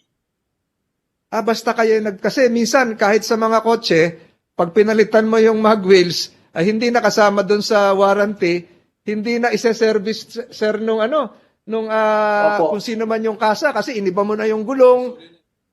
Your Honor. Accessory na ang labas. So yung sa inyo, kahit baguhin yung specs nung inyong dealer, okay sa inyo yan? Your Honor, dapat po kami rin ang nag-customize. Pag yung iba po ang mag-customize, hindi po covered ng warranty namin yung hindi namin ginawa. So in this case, sir, as long as, for example, yung pagpalit po nung processor, that was part and done sa manufacturing plant po namin. Customization dapat kayo rin. Kahit ano yung accessory, kahit yung mga antivirus, kayo dapat lahat yon. Hindi po lahat. So for example po, in this particular bid, for example, yung security software, hindi ho amin yun. So hindi ho namin mawawarranty yung security software. Ang covered po ng manufacturer's warranty would be the base laptop, yung essentially the hardware and what was delivered to our distributors and our partners. What about the So- bags? Kasi nabanggit po yung bags. Nag-require ng bags na kasama doon sa laptop. Do you in your ordinary course of business provide backpacks? May backpack ako rito. May kasama ba ang backpack itong ano? May backpack ba ho Yes. yung laptop? Or, Yes, Your Honor, yung Bag. Iba ho yung pouch, yes. iba yung backpack. Or do you outsource this? And is that part of your warranty? Sir, yung bag po is sold by Dell as an option. So yes, we sell bags. And in this case, the bags were supplied by Dell The bags were together with the supplied- laptop. So you manufacture bags. Yes, Your Honor. And we're not the only brand that a lot of the other brands also do that as an option. Mga specifications, yung fiber, siguro baka yung ibang mga regions dito sa Pilipinas, maulan, may moist, hindi maapektuhan yung laptop. So sa inyo, you confirm that, nakasama yung bag specification sa inyo, and the warranty extends to the bag, which is not part of the gadget itself, but can be considered as an accessory. Hindi po to after the market product that can be sourced from other dealers. So you confirm that, sir? Yes or no? Sir, again, yes, within the standard manufacturer's warranty terms. Kasi hindi ko alam Thank you. yung details ng warranty on bags. But Okay, yes, thank you. we- Thank you, Mr. Ronnie, for your answers. I think Senator Pimentel, Follow up lang ako, Mr. Chairman, sa line of questioning mo kay Ronnie. Yung sa standard warranty nyo po, dito po kasi sa transaction na to, you knew 1.8 gigahertz ang base speed ng notebooks that you were supplying your distributor for the ultimate Yes, use of Your the Honor. government. Is that correct? Yes, Your Honor. You knew 1.8, di ba? Ang warranty is, kunyari, after testing the laptops that you delivered, ang reklamo is, it's only delivering 1.6 gigahertz base speed, 1.5. So, yun po yung warranty that you will change that, di ba? To make it at least 1.8. Tama po? Yes, we warrant that the You warrant, yeah. machine will perform to specifications. Yes. Correct. But sometimes may mali. Let's say after testing, proven na 1.6 gigahertz lang itong one machine na dineliver ninyo, you warrant that you will now fix it or replace it with the 1.8, which was your you knew that which was the requirement. Tama po. Your Honor, hypothetically, yes, if it does not Yes, perform to yes, our that's specs, covered yes. by your warranty, di ba? Definitely, kasi defective product yun eh. But since you consciously knew 1.8 gigahertz ang minimum base speed na kailangan and you delivered that notebook, now if you're informed that the requirement is 1.9 gigahertz, and now you are now informed that it's 1.9. Is that part of your warranty and you will replace all the notebooks that you delivered with 1.8 minimum base speed, gigahertz minimum base speed with a notebook with a 1.9 gigahertz minimum base speed? Is that part of your warranty or no more? Kasi sinabihan ka 1.8 eh. Tama? Mali. Your Honor, we are not warranting that it will have a clock speed of 1.9. We were very clear that what we were delivering is a 1.8 gigahertz processor. So, having said that, sir, I just wanted to clarify that, the overall performance of a processor is not just determined by the clock speed.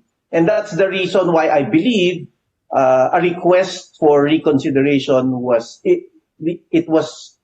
represented by our resellers that you might want, or DepEd and DBM might want to consider a 1.8 gigahertz clock speed because it was explained by the manufacturer of the processor, in this case Intel, that the 1.8 gigahertz processor is the newer generation of what used to be the 1.9, because considering That's correct. Yes. Okay, Ronnie, yeah. I think Okay, nasa yeah. arguments yan eh.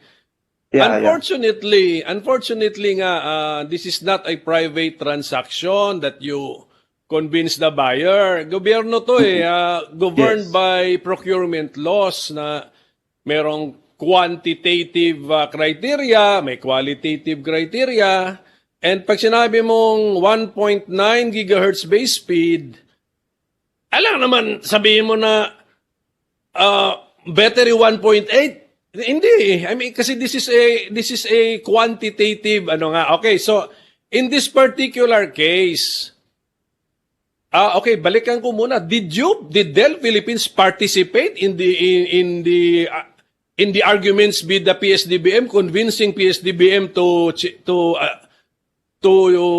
justify the motion for reconsideration? Yes or no, Ronnie? No, Your Honor. You did not. Engagement. Okay. Our only engagement is to the distributors and the partners. Yes. So yung argument na sinabi mo sa amin ngayon, pinasa mo yun sa distributor, part ng joint venture, sila nag-argue na nun, di ba? Sa PSDBM. Okay. So, you, Dell Philippines, consciously, you knew that you were supplying a 1.8 gigahertz base speed. Okay. Now, if you are now told, subsequently, after you have delivered the notebooks, the requirement is 1.9 gigahertz base speed. Okay? Wala nang argument about other matters making base speed lang po tayo. Is that part of your warranty? No, sir. Wala. No, Your Correct. Honor. That's correct. Tama yun. Kasi nga, 1.8 ang in-order sa'yo, binigay mo. Okay, tapos sabihin mo, when you measure that, talagang they will all comply with a minimum 1.8. Yun ang warranty ninyo, 1.8 gigahertz base speed. Unfortunately, 1.9 ang gigahertz base speed ang minimum. So, we have actually a problem. That's why yung mga nababasa nating solusyon, napapalitan daw. So, kung papalitan yun, theoretically lang, Ronnie, papalitan ng distributor. Yun kasi sila ang kaharap ng DBM. Pero kayo, kukuha sila ng panibago sa inyo. Hindi to, panibagong gastos nila? Sasaluin nila yung gastos na yun? Probably, Your Honor. Okay, Probably. so, if this entire thing costs 2.4 billion, another round of 2.4 billion now shouldered by the distributors and resellers? Theoretically, no? Ganon, di ba? Because Dell Philippines will not be the one. Okay, sige, klaro na po yun. Thank you, Mr. Chairman. Thank you, Senator Pimentel. Mr. Ronnie, you just mentioned a while ago, in response to the questions propounded by Senator Pimentel 3 minutes ago, that you have nothing to do with the negotiations insofar as the change of frequency or even the justification. You just mentioned that 1.8 is superior to 1.9. But I have here in my possession a letter coming from Dell Technologies, which is now part of our records. It's addressed to Attorney Wayan, PSDBM. Letter of response to inquiry on the specifications of the Dell Latitude 3420 notebook. And I quote the second sentence. This is to confirm that the Intel Celeron 6305 11th generation processor with 1.8 gigahertz frequency and 4 MB cache can be considered a superior processor as opposed to the requirement of 1.9 gigahertz and 2 MB cache, which is based out of an Intel Celeron 10th generation processor specification. Apparently, and this document would confirm that Dell was part of the justification process. So it's not just a verbal, okay na yung 1.8 kasi mas mabilis yung 1.8 sa 1.9, that will belie, your claim will be belied by this document na nagsagutan din kayo, nagsulatan. And this is signed by Michael Vedwa, Head, Dell Global BB, Singapore, Changi Business Central Park, Changi City, Singapore. Are you aware of this letter, or is Your Honor, I'm not- Michael Vedwa part of the internal conversation, corporate-wise, within Dell Technologies, that there is a need to justify the downgrading, if downgrading is the proper term, from 1.9 to 1.8 to enable the transaction to proceed? Are you aware of this? Your Mr. Honor, Ronnie? I'm not aware of that letter. You're not aware, but are you familiar with the name Michael Vedwa? Yes, Your Honor, he's part of our team. He is your junior Part of, officer, or because the address is Changi, Singapore. So he's your, what's your Yes, relationship with Mr. Bedwa? He is one of our managers who cover to help us cover the Philippine market. So he is not part of the distributor marketing network, which which you previously specified as not part of the internal Dell team. So siya ay part ng Dell, and he is authorized to answer. Yes, Your Honor. Were you ever consulted by Mr. Bedwa? Not regarding this letter, Your Honor. Is Mr. Bedwa authorized to sign a letter in behalf of Dell? For communications with the partners, yes, Your Honor. Partners As regular would mean- communication, distributors, our distributors, and our. He answered a query coming from Attorney Uwayan of PSDBM. So PSDBM is not a distributor. PSDBM is can be considered, kanina nga pinag-uusapan kung principal or agent, an end user now. So is he authorized? Is he authorized to reply? I am not sure, Your Honor, on the nature, depending on the nature of the letter. Ito na nga, sinasabi niya rito na we will be providing you a copy. And you can ask Mr. Bedwa.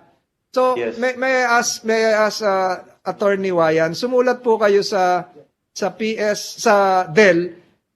Kanino niyo po in-address yung sulat? Kay Mr. Bedwa or kay Mr. Ronnie? Mr. Chairman, what would be the date of the letter? The date of the letter is, the date of the reply is June 21, 2021. How about the date of the... Date of the letter? Yes, Mr. Chairman. Regarding your letter, dated July 2, 2020. Would you like us to furnish you a copy of this letter? So Yes, you can, Mr. Chairman, so that I can see. The General Counsel is directed to hand this letter over to Attorney Wayan to refresh his memory. Pero babawiin natin yan. You can have the letter. You can scrutinize the contents of the letter as well as the answer. So tanungin kita, sino ang sinulatan mo? Si Mr. Ronnie o si Mr. Bedwa? Not Mr. Ronnie. I think it's Mr. Bedwa. Bedwa. Bakit kilala mo si Mr. Bedwa? Bakit dati ba kayo nagsusulatan o nakaharap mo na ba siya ng personal? No, Mr. Chairman. I asked around kung sino pwede kong sulatan sa Dell regarding the inquiry that came to my mind with respect to the applications, respect to the chipset. Mr. Bedwa is based in the Philippines or in Singapore? That I do not know, Mr. Chairman. Paano ka nakasulat kung hindi mo alam kung saan papadala yung sulat? Sa Singapore o sa Pilipinas? Email, Mr. Chairman. Email. But the address there in that letterhead is Singapore, Changi Business Park. Confirm, sir? Nagsulatan kayo? Exchange of communications transpired? Via email, Mr. Chairman. That's not an email. Hindi yan post office ba yan? Natanggap mo? No, I think I wrote an email and this is an attachment, if I'm not mistaken. Okay, so again, what prompted you to write that letter? What prompted you to have that idea that from 1.9 you go to 1.8 gigahertz? Just to confirm the specifications, Mr. Chairman, regarding the requirement of DepEd from 1.9 to MB cache with the product offered by the JV, which is 1.8 for MB cache. I just wanted to confirm if the chipset is superior or not with respect to the overall functions. So, kinonfirm mo sa kay Mr. Bedwa kung yung capacity ng 1.8 ay mas superior sa 1.9 based on a communication coming from DepEd. No, Mr. Chairman. Saan galing? Saan galing? Kaya nga yung tanong ko, what prompted you? When I saw the offer that it was 1.8 for MB cache and the requirement was 1.9 to MB cache, I wanted So to... offer now of the suppliers. Ito na yung mga bidders, correct? Yes, Mr. Chairman. We will go into that. But you confirm the contents of that response coming from Mr. Bedwa. Yes, Mr. Chairman. Let the records reflect that Attorney Wayan just confirmed a response letter coming from Mr. Bedwa of Dell Technologies in response, again, to his prior letter dated July 2. I'm speaking from my memory, 2020. Please note that as part of Exhibit B, we're now C, because that's a private corporation. C, sequentially marked. Mr. Chairman, clarification lang, tungkol din dyan. At that particular time, si Attorney Uwayana was the head of the PSDBM. Tama po, no? Yes, Mr. Chairman.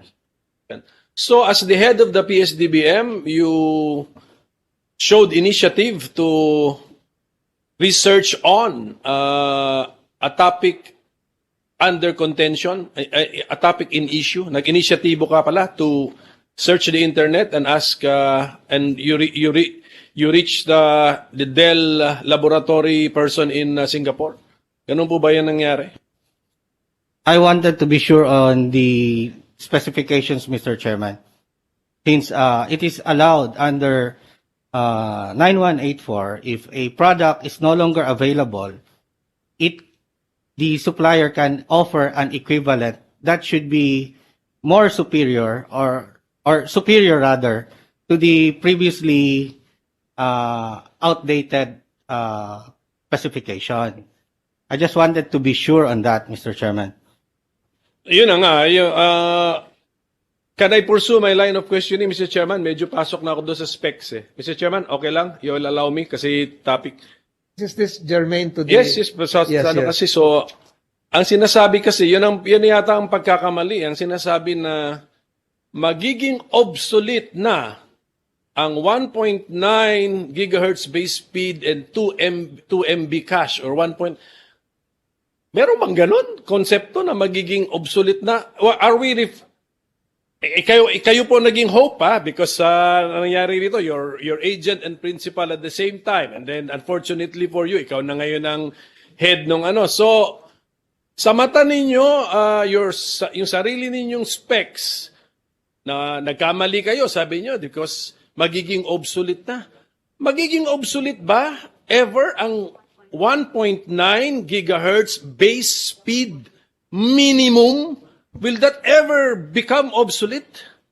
Can somebody, Attorney Uwayan, answer me as a lawyer and head of and then mga technical people, can you answer me kung minimum? Actually, yung request for quotation ninyo, mayroon pang greater than sign eh. Ang basa ko nga dun, greater than or equal to. Mr. Chairman, yes. Senator Pimentel, with your indulgence, we have here an expert witness. The committee invited is we can have Pero Mr. Chairman, pasagutin Yes. muna natin si Atty. Wayan kasi siya tinanong ko para lang doon tayo kay head agent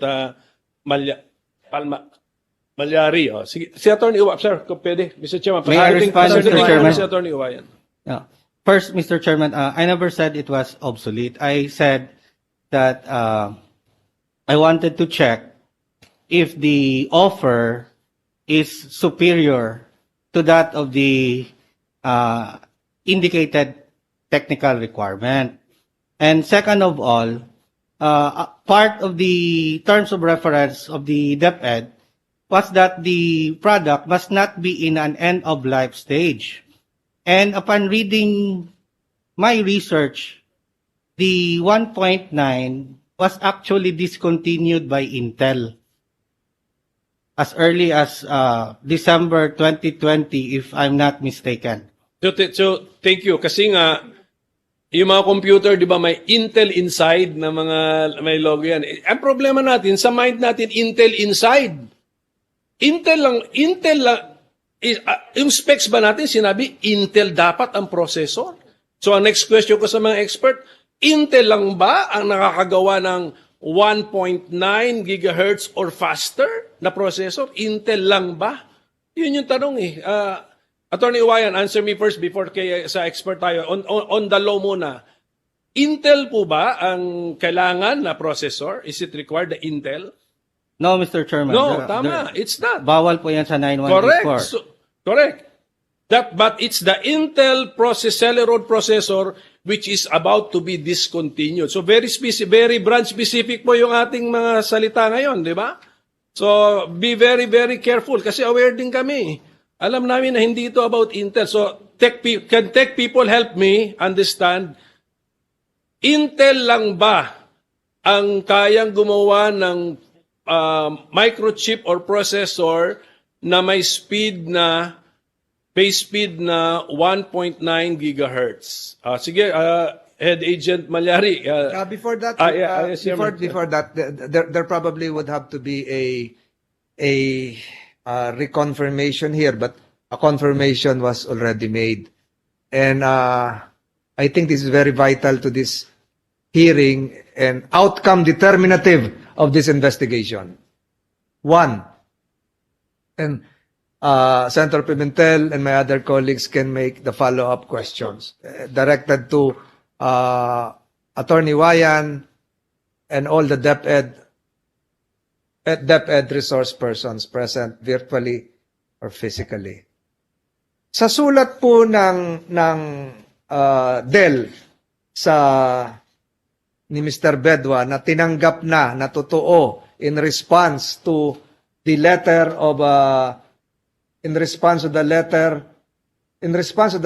coming from DepEd noong July 2, 2020, sumagot si Del. Ito, pinakita sa'yo kanina, di ba? Ito rin yun, hinawakan mo, nandito pa yung fingerprints mo. So, in response to that letter, sumagot na pwede raw yung 1.8 na pamalit ng 1.9. Ito na yung pinag-uusapan nyo ni Senator Pimentel. Confirm na yan. Mamaya, tatanungin natin yung expert witness. Subalit, ito yung tanong ko. Yung letter ninyo ay July 2, 2020. Ito, ginuhitan ko na. Sinulatan ko pa. Ang sagot sa inyo ng DEL ay June 21, 2021. Di ba ho? Subalit, yung pondo nitong transaksyon pinag-uusapan natin ay Bayanihan 2. Yung Bayanihan 2 ay September 2020. Ang letter ninyo ay July 2, 2020. Wala pang source ng pondo. Nagtatanong na kayo. Paano nangyari po yun? Hindi pa namin inaaprubahan yung Bayanihan 2, ay inunahan nyo na kami na tungkol dito sa 1.8, 1.9. Bakit nyo alam na mag-a-approve kami ng Bayanihan 2? Hindi pa kami nagmi-meeting, hindi pa nagsisesyon. Wala pang tinawag na special session noon ang Pangulo. Hindi pa kami nagpupuyat dito. Ang July 2 ay pasimula pa lang ng pandemic. February, March, hindi pa nagla-lockdown tayo. So, Bayanihan 1 pa lang tayo. Subalit, itong source ng lahat nito, ng pinag-uusapan natin, ay Bayanihan 2. Bakit nauna pa kayo sa Bayanihan 2 na hindi pa naaprubahan? Nagtatanong na kayo kung po pwedeng palitan yung 1.9 at 1.8. Nahulaan nyo ba na magbabayanihan to kami nung September? Kaya sumulat na kayo ng July 2, 2022. Clarify nyo nga yan. Kasi naunahan nyo po ang Kongreso. Mr. Chairman, if I may be allowed. Go ahead. I believe the date is a typographical error. in the first place, when Admitted under oath na tama yes, ito. Mr. Chairman, I agree to the content. And And as- part of the content is the date. In fact, it is 1, 2, 3, 4, 5. The fifth word in this communication, sabi mo, email, is July 2, 2020. So wala pang bayanihan to. Alam nyo na yung source of funds, alam nyo na kung magkano, hindi pa nagkakaroon ng batas na pinag-uusapan itong bayanihan to. So nauna pa kayo sa Kongreso. I-clarify mo nga yes, yun, sir. Mr. Chairman, just to clarify the date, I believe it's a typographical error based on the following. First, when I joined the PSDBM, I was a division chief, procurement division chief. So I could not have sent that letter on the year indicated therein. That's the first. Second, I do not know about the measure of Congress with regards to the Bayanihan Act. Third, the letter was sent via email, and if the DEL can confirm it, what was the email address used? I believe the email address used is the OED email. That would corroborate the fact that although the date indicated 2020, it's actually 2021, and it's mere inadvertence on my part not to check the date. So what you're saying now is contrary to your previous statement that you affirm the veracity of the contents of this response. There was a mere typographical error, but can you without violating the Data Privacy Act, can you retrieve that email communication you adverted to a while ago? Nandun lang yan. Matetrace yan kung 2021 nga o 2022. Kung meron nga talagang typographical error. When were you during this date? July 2, 2022. Saan po ang pwesto nyo sa gobyerno? I would be the OIC Executive Director at that time, and the email used would be the OED email or the official email of PSDBM, or my official email as the Executive Director of PS. And Mr. Chairman, Teka muna. So ang lumalabas dito na mali, ang datos ay ito si Mr. Bedwa ng DEL. Mali ang mali ang paglagay niya rito ng July 2, 2020. Yun ba lumalabas dito? Si DEL ang mali. Kasi nilagay niya 2020. Kinorek mo ba yun? Mr. Bedwa, mali yung letter mo. Wala pa naman bayanihan to. Hindi naman natin mahuhulaan kung may bayanihan to. Yun ba? Sumagot ka ba doon o inayaan mo na lang to? could not remember the date, Mr. Chairman. I was reading at the body, the content of the letter. I did not see the date, but what can confirm the actual dates of the sending and receipt would be the email used, Mr. Chairman. This committee with a copy of that without violating the Data Privacy Act, because this is very vital. I just mentioned ago, this will be outcome determinative. Itong date na to, naunahan nyo pa yung bayanihan to. I believe, Mr. Chairman, that it can be confirmed by either from the PS side or from the DEL side as to the exchange of communication. Hindi, DEL na nga galing ito eh. Sa DEL na nga galing ito kay Mr. Bedwa. I was referring to the email, Mr. Chairman. Okay, if you can provide this committee with a copy of your email, the email that you're referring to, it would be of great help because you're under oath.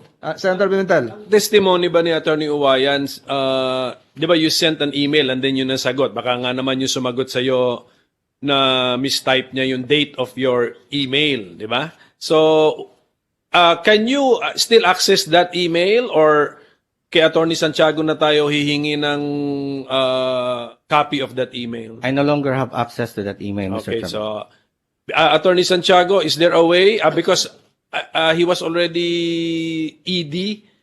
Si Attorney Uwayan was the ED of the PSDBM at that time, so he used official email daw. Can we access that? That particular email, kasi kawawa naman si Attorney Uwayan na accuse siya na antedate niya, pero baka nga naman nagkamali yung hindi naman siya ang nagkamali na yung sumagot eh. So Your Honor, I'm not accusing.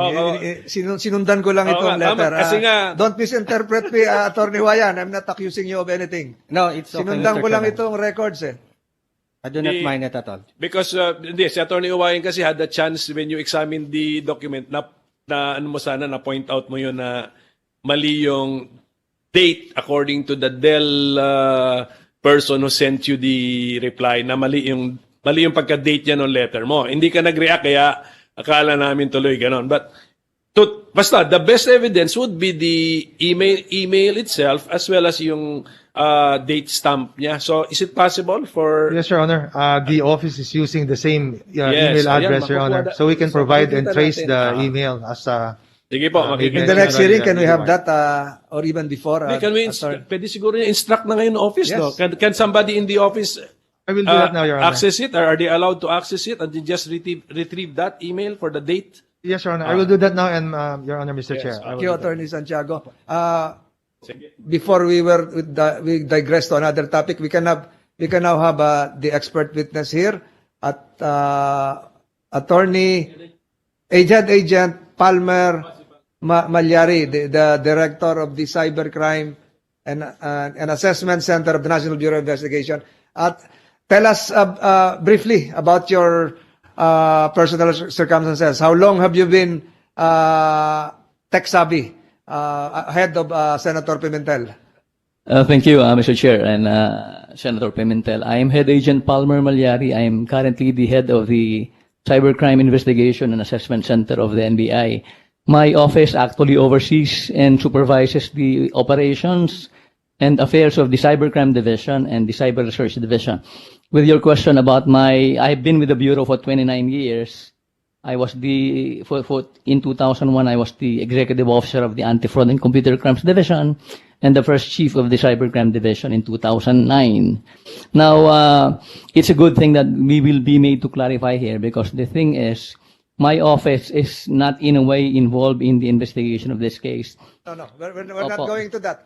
Ang tanong ko, simple lang na yung para maintindihan din ng ating mga kababayan, yung tanong din ni Senator Pimentel kanina, ito bang 1.9 ay pareho nung, yung ba magagawa ni 1.8 ay kayang gawin ni 1. Yung gagawin ni 1.9 kayang gawin ni 1.8, at pareho ba yung kapasidad nito, lalong-lalo na kung bumaba yung 2 terabytes naging 1 terabyte. Pareho ba yon? O sa simpleng salita, yung bang nabili na iba ang specifications ay pareho ba doon sa original sa pagdi-deliver ng mga guro ng tamang lesson plans sa mga learners o sa mga mag-aaral? Yun, i-simplify na lang po natin sa ganon, at mamaya siguro meron pang tanong si Senator Pimentel o mga ibang colleagues. Naka-flash dito sa screen. Ito yung... Mr. Chairman, sinasabihan ko lang si Agent Malyari, kaya ka nga in-invite kasi hindi ka nga involved sa investigation na to. So yung kaalaman, yung technical na kaalaman, parang friend of the committee ka. Tama ba, Mr. Chairman? Parang friend of the committee. Opo. So yung tanong ko, naka-flash sa screen, ayan, yung presyo nung 2 terabytes ay 35,000, naging yung compared to 1 terabyte, tapos binago, naging 1 terabyte ulit, 53,000. So, yung kapasidad ba na i-deliver yung pangangailangan ng mga mag-aaral galing sa mga guro ay pareho? Yun po ang gusto kong sabihin kanina eh. Ang amin pong expertise po, it's actually a confusion. We thought that we were invited in our capacities as cybercrime investigators po. Iba po kasi yung cybercrime investigation and computer hardware po.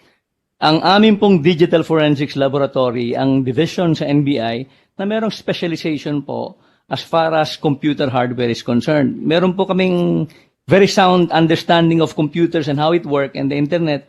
Pero ang specialization, considering that one want to offer... You're not qualified as an expert witness. Not an expert on the quality and inferiorities or superiorities of computers and hardwares, Your Honor. We will dispense with your presence here. You are still the friend of the committee. Okay. We made, so we will have another expert witness. I'm sorry to have invited you here. We will let you go. Special Head Agent Palmer Malyari will seek the presence of another witness. Sa TV ka na lang namin mapapanood. Sige, sir. Sige, sir. Thank you. Pimentel, you have a follow-up question? May mga text siguro, may mga ibang text siguro. Siguro itong is advanced solution present? Mayroon bang si advanced solution? Wala. Online, advanced solution? Yes, sir. Good morning. Your Honor, good morning. Okay. You offered another brand, di ba? HP, Hewlett Packard? Yes, sir. Okay. Ito lang para sa kaalaman ko lang. Ano ang processor niyan? Intel? Sir? What is the processor of HP? Specifically the one you offered. Intel din po ba? Intel? Yes, Your Honor. Intel din po.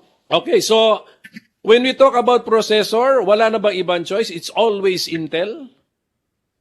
No, Your Honor. There's another manufacturer of processor, sir.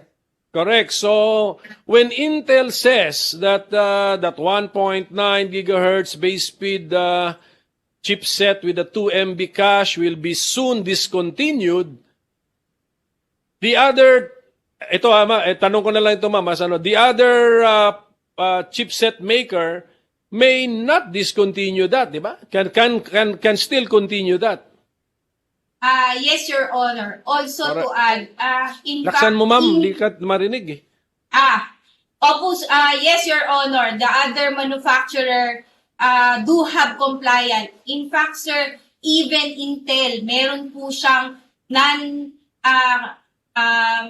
non-phase out at compliant na processor. Na faster than 1.9. Yes, And sir. slower than 1.9. Ganon nga po yung argument. But that's the Intel brand. Ang gusto ko lang sabihin, there is another, you can never say that the 1.9 gigahertz base speed will soon be discontinued. Intel may say that, but we cannot say that of the entire computer world. Tama po ba, ma'am? Yes, Your Honor. Tama po. Oh, that's Intel's plan. The Intel's plan, hindi yung plan ng all the manufacturers of microprocessors. So anyway, that's established, and that is actually one of the probably root cause of the problems here is, yun na nga, we had Intel inside, even in our minds, Intel inside ang nangyari. Napasok na talaga tayo. Si Director Abanil, di ba? You're expert, sir, sa hardware, Director Abanil. I'm assuming. Well, ang specialization ko is actually software, Your Honor, but I do know hardware. But yung mga basic na ganito, yung mga base speed, mga Intel, you know this. So, Yes, Your so Honor. sige, can you guide, as a tech guy na lang, guidance. So, yung mga pinagsasabi ko nga na, if Intel tells you that this 1.8 gigahertz base speed microprocessor combined with the 2 MB cache siguro, hindi ko alam kasi kung combine niya, will soon be discontinued, yun lang ba yung mundo natin? It's just the Intel world? Or we can say that meron pa. This 1.8 gigahertz base speed plus 2 MB can still be continued by other manufacturers. Tama po yan, Your Honor. Meron naman tayong mga ibang manufacturers sa chipset, for example, AMD. Chipset pa rin tayo. Pero in the case of this project, ang nasa harap po namin, ang in-evaluate namin was the Intel processor. Yeah, you did not require Intel processor, but all the interested parties, the bidders, were using Intel processors. Tama? That's correct, Your Honor. Tama. At least the ones that were reviewed for post-qualification were Intel processors. Yeah, you did, Also, but hindi required the Intel processor. hindi po, Your Honor. Klaro yan, klaro. At saka, klaro din na when we say 1.9 gigahertz base speed, plus 2 MB chipset, you wouldn't mind na higher yung base speed at higher din yung cache na capacity. Tama? Because minimum ito minimum. You will not violate specifications na written na ganito ang pagkasulat, 1.9 gigahertz, 2 MB cache. You will not violate that if you bid for a laptop with more than 1.9 gigahertz base speed and more than 2 MB cache. Hindi naman, Your Honor. Correct, because minimum, tama, as written. Okay? But questionable na if you supply lower than what is written and you just argue na merong overall performance index na mas magaling yan. Diba? Kasi the overall performance index or measurement is not part of the specs. Pwede ko ba explain kung ano yung performance ng processor, Your Honor? Sige, para lang sa Mr. Chairman, medyo technical. Pwede okay lang sa iyo? Technical. Yes, sir. Before we are still awaiting for the arrival of Attorney Bragado. Sige. Bragado, but sige. next in line would be Securities Exchange Commission as well as the BIR. 2 minutes, the Director Abanil. Sige pa. Sige, Your Honor. As a form of analogy, Your Honor, ang processor kasi is ito yung 1.9 gigahertz versus 1.8, no?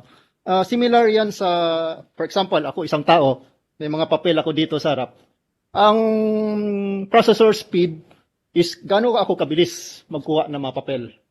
Whereas yung cache is gaano kalapit.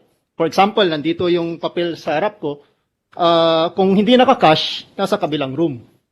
So kung even if mabilis ako magkuha ng papel, no? Pero kung nasa ibang room, malayo, babagal pa rin compared sa nandito sa harapan ko yung mga papel. So that's actually the difference between 1.9 gigahertz na base speed with 2 MB cache versus 1.8 gigahertz base speed with 4 MB cache. Mas mabilis pa rin yung 1.8 gigahertz base speed with 4 MB cache dahil nga mas malapit yung mga papel. Even so, mas mabilis yung ako magdampot ng papel. Magandang analogy, pero kaya palang i-capture sa specs. Ba't di sinulat? Kaya nyo, ang analogy mo, kaya mong na-reduce mo into spec stock or tech talk. But ang nakasulat sa specs, 1.9 gigahertz, 2 MB cache. Diba? So I think it's not in the base speed ang problema, it's in the cache.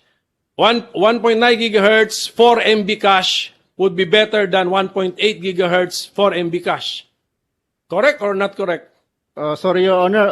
1.8 gigahertz and 4 MB cache would be better per certification ng Intel against the 1.9 gigahertz 2 MB cache. Oo nga, pinalitan ko nga yung 2 MB cache. Sinabi ko nga 1.9 gigahertz, 4 MB cache would be better than 1.8 gigahertz 4 MB cache. Yes, Your Honor. Correct. So, kaya eh. You can reduce yung analogy mo to tech specs. Oh. Yun sana ginawa ninyo. Ginawa 1.9 gigahertz 2 MB cache para pahirapan ang buhay. O isubmit nyo 1.8 gigahertz 4 MB cache. Ipapalusot kayo namin. That's the problem. Kasi sasabihin nyo, it's better. Oh, but you could have made it better in writing. So, well, anyway, we will discuss this na, we will put this in our final report. Yes. That remains to be answered. Pwede naman ilagay, di ba? Pwede namin ilagay, Your Honor, if during the pre-bid conference, nag-express yung mga bidders na hindi nila kaya yung 1.9 2 MB cache. But in this case, walang nag-express the bidders. And then it went into the post-qualification phase. Where we had to but correct. Kasi nga, that's minimum. And you could offer better. And maybe somebody offered better. But somebody argued better. Iba yun eh. Iba yung somebody offered better, complying with your paper requirements. Iba naman yung somebody did not comply with paper requirements but argued better. and convince you that it is better, iba yun. Dito tayo pumupunta ngayon. That's why we will find out if the law, both in letter and spirit, was violated. Yun po yung ating, actually, yun ang purpose ng hearing na ito. Diba? I mean, sayang eh. I mean, balik na naman ako doon sa aking mga pinagsasabi na sayang eh, 1.9 gigahertz for MB. Yun ang minimum ninyo. Di wala sana tayong problema ngayon. Si 1.8 gigahertz to 4 MB, hindi maka-argue na I'm better than that. Di ba? Kasi imposible. So it's a matter, Mr. Chairman. So we can proceed now with the other. Thank you, Senator Pimentel. I was just informed that Attorney Bragado is on his way to the Senate together with some members of the DepEd family. So padating siya. Working lunch naman ito. So we'll proceed. Papunta na tayo doon sa bidding process. But before that, we'd like to ask the Securities and Exchange Commission. Sino ba sa SEC nandito? Yes, Your Honor. We have online three representatives from SEC, Your Honor. Assistant Director Gonzales, Attorney Lacanaria, and Miss Macapagal. Nag-out na sila? Yes, Your Honor. So Earlier. who will be the head spokesperson of the trio? Good morning, Your Honor. I'm Attorney Algin Lacanaria po. I will be speaking on behalf of the SEC. Can you turn on your video? Yes po. Wala pa. I cannot see you. Turn it on. Just turn it on. I'm turning it on na po, but I think there's a technical problem with my desktop. Can you see me na po? Wala. We cannot see you. What about the others? Magkakatabi ba kayo? Baka... Sir, I'm the only one present po. Assistant Director Isma has some other my previous po siya commitments. Yes, ito yun, simulan natin. Yes, and PSDBM, DepEd can help us through navigate this. Nagkaroon tayo ng bidding dito. So sa bidding, sino yung mga nag-participate? To your recollection, PSDBM? Sino yung mga nag-participate dito? Mr. Chairman, I believe it's Advanced Solutions, Inc. Advanced Solution. Are you here present? Advanced Solutions? Ay, yung babae. Yes. Who else? A joint venture partnership, Mr. Chairman. Composed of? Composed of 3 entities. Namely? SunWest, LDLA, and VST. SunWest, LDLA. Mr. Chairman, can we have the complete name of that SunWest? Kasi marami yatang SunWest eh. Dito sa JV na ito. Coming from Director Owayan. Complete name ng company. Complete and correct official name. Kasi may napansin din kaming may switching of some words eh. SunWest Construction and Development Corporation, LDLA Marketing and Trading Inc., and VSTECS Philippines Inc. Thank you for that, Attorney Wayan. About itong Golden Power Mills. Was this involved? Golden Power Mills? I'm not aware of that, Mr. Chairman. I believe probably they participated but was disqualified upon opening. What about Eradinus? My same answer, Mr. Chairman. Probably they participated but was disqualified during the bid opening. So, let me backtrack again. The members of the BAC are the following. PSDBM, how many representatives? 4, Mr. Chairman. 4. DepEd, how many representatives? 1, Mr. Chairman. 1. So, you outvote DepEd by 3. So, let me go over the bidders. ASI, I think the lady is present. ASI, was ASI disqualified? Isa na lang magsalita sa back kasi siguro PSDBM na lang kasi 4 kayo eh. Was ASI disqualified? PSDBM? Who will answer for PSDBM? If I may use, Your Honor. You are? I am the back chairperson, Yes. Your Honor. Was ASI disqualified? That's right, Your Honor. Because? Because non-compliance to the list of technical engineers and also the ballistic bags. But I think this was contested by ASI. A motion for reconsideration was filed. ASI, are you around? Alin ba ang Yes, ASI? Your ASI? Honor. Yes, Your Honor. So, disqualified kayo because you failed to submit some requirements. Tama po ba yon? Actually, sir, the requirements were submitted. Unfortunately, it was not to their liking, sir. Was not to their liking. So, discretion was used? Ganun ba yon? Yes, sir. Yes, Your Honor. And what was the next step that you made? After we received the post-disqualification, Your Honor, within 3 days, we submitted our motion for reconsideration. What happened to the motion for reconsideration? Your Honor, after more than 7 days, the motion for reconsideration was denied. And do you confirm this, PSDBM? That's correct, Your Honor. The denial was based on? The denial was based on the voting of the back members.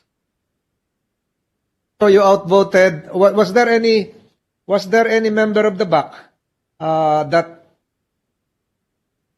supported the reversal of the earlier decision? Can I go just look at my records? Sir? Yes. Thank you, sir.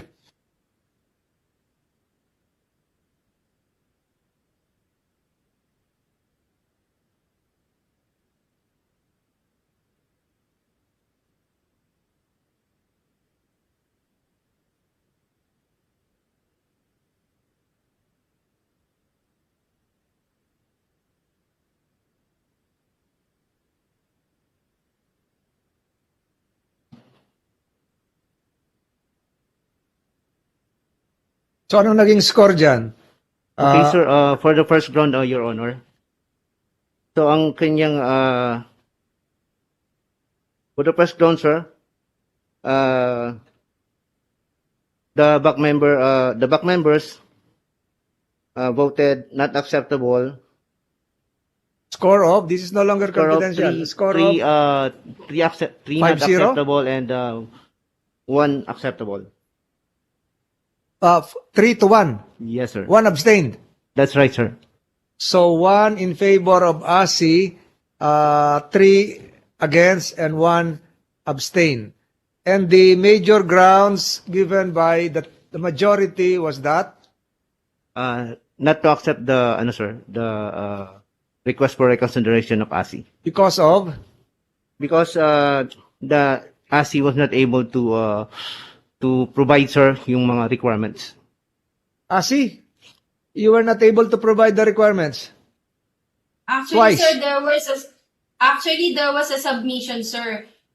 Your Honor, the certificate Was late. Is it late? No, sir. We submitted together with the bid, sir. So you complied. It was not late. It was timely, and yet it was reversed. It was the the original decision was sustained. Am I correct, PSDBM? Tama po, Your Honor. So, after this, there was a final decision made. When was this? I think this was June 29, Your Honor. June 29. But I have a record here, PSDBM, that on April 28, can you clarify this?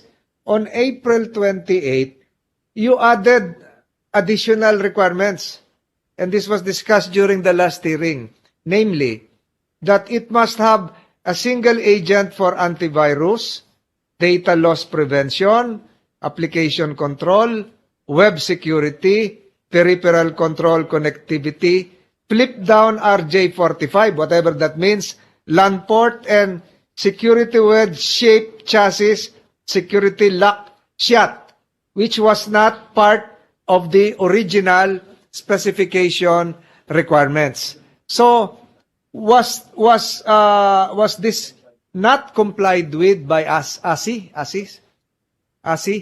Your Honor, for the technical specifications, Your Honor, can you repeat the questions, Your Honor, please? Thank you. So, Director Your Honor, paki-ulit lang po ng questions, sir. Medyo hindi ko lang po nakuha. Thank you. Yung addition, mahaba ito paulit mo sa akin. Hindi ko rin ito maintindihan. There were additional requirements na tama po ba ito kaya hindi nakakomply si ASI?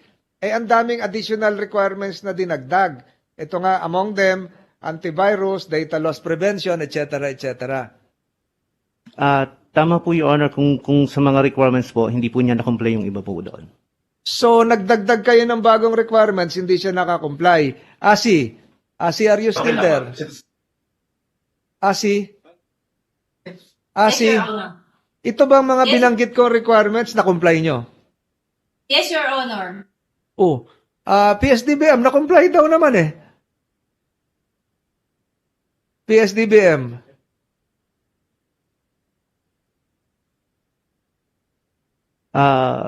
I stand corrected, Your Honor. So, nag-comply po sila sa mga requirements. However, hindi po sila nag-comply doon sa list of technical support engineers. List of technical support engineers. So, we are now referring to personnel, people who can provide backup support in case of a meltdown here. So, yun ASI siguro ang kulang nyo. Technically, meron kayo, pero yung mga engineers na pag nasira, wala kayong listahan daw ng engineers. Tama po ba yun? O na-provide nyo rin yun? Your Honor, na-provide po namin yun. Ang hinahanap nila, sir, kasi wala po naman dun sa bidding documents yung hinahanap nila sa akin during the post-disqualification. So, itong list of additional engineers, wala naman dating requirement na ganon. Biglang sumulpot na lang. Your Honor, nakalagay lang po doon na dapat meron kang mga engineers na authorized by the manufacturer to support, which we provided list para po, kasi sir, sa Section 7, ang sagot lang po is comply or not comply, and then kailangan nyo po ng supporting documents. Doon lang po, nagbigay lang po kami ng supporting documents. Pero wala po silang hinihinging requirements. Or any, wala po specific. Yung pangalan. Opo. Were the engineers that you have in your list, internally or submitted to the PSDBM, accredited by Dell? Should they be accredited by Dell? Your Honor, accredited po by HP. I'm sorry, HP. Yes, sir. So, accredited sila. Yes, Your Honor. So, you provided a certification na accredited, tapos hindi pa rin tinanggap. Ganun ba? Yes, Your Honor. Yes po. PSDBM, siguro yun yung pagkukulang nyo rito, hindi nyo na-explain na maigi kung bakit hindi nag-qualify si ASI, and then nagkaroon ng failure of bidding, di ba? No sir, wala po tayong failure of bidding sir. Pro bidding. Ano yung naging next step ng PSDBM? So, Nung back. Sorry Your Honor. Opo. So after po nung ma-DQ namin si ASI, we proceeded po sa second LCB. And which resulted in what? The second LCB was also post-disqualified. Sino yung second? That is the SunWest, LDLA, and VSTX, Your Honor. Are they present here? We start with SunWest. Where is SunWest? Dalawa? Isa lang siguro magsalita. So SunWest, you were disqualified on what ground?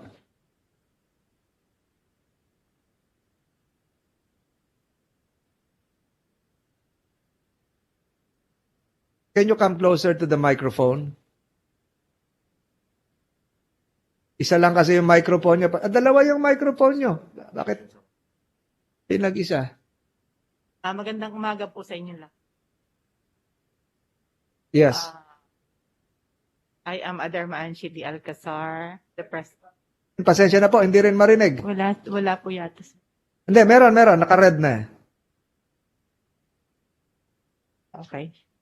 Speak louder. Yes, good morning po sa inyong lahat. I am Adarma Anshi di Alcazar, the president of Santos Construction and Development Corporation. Doon po sa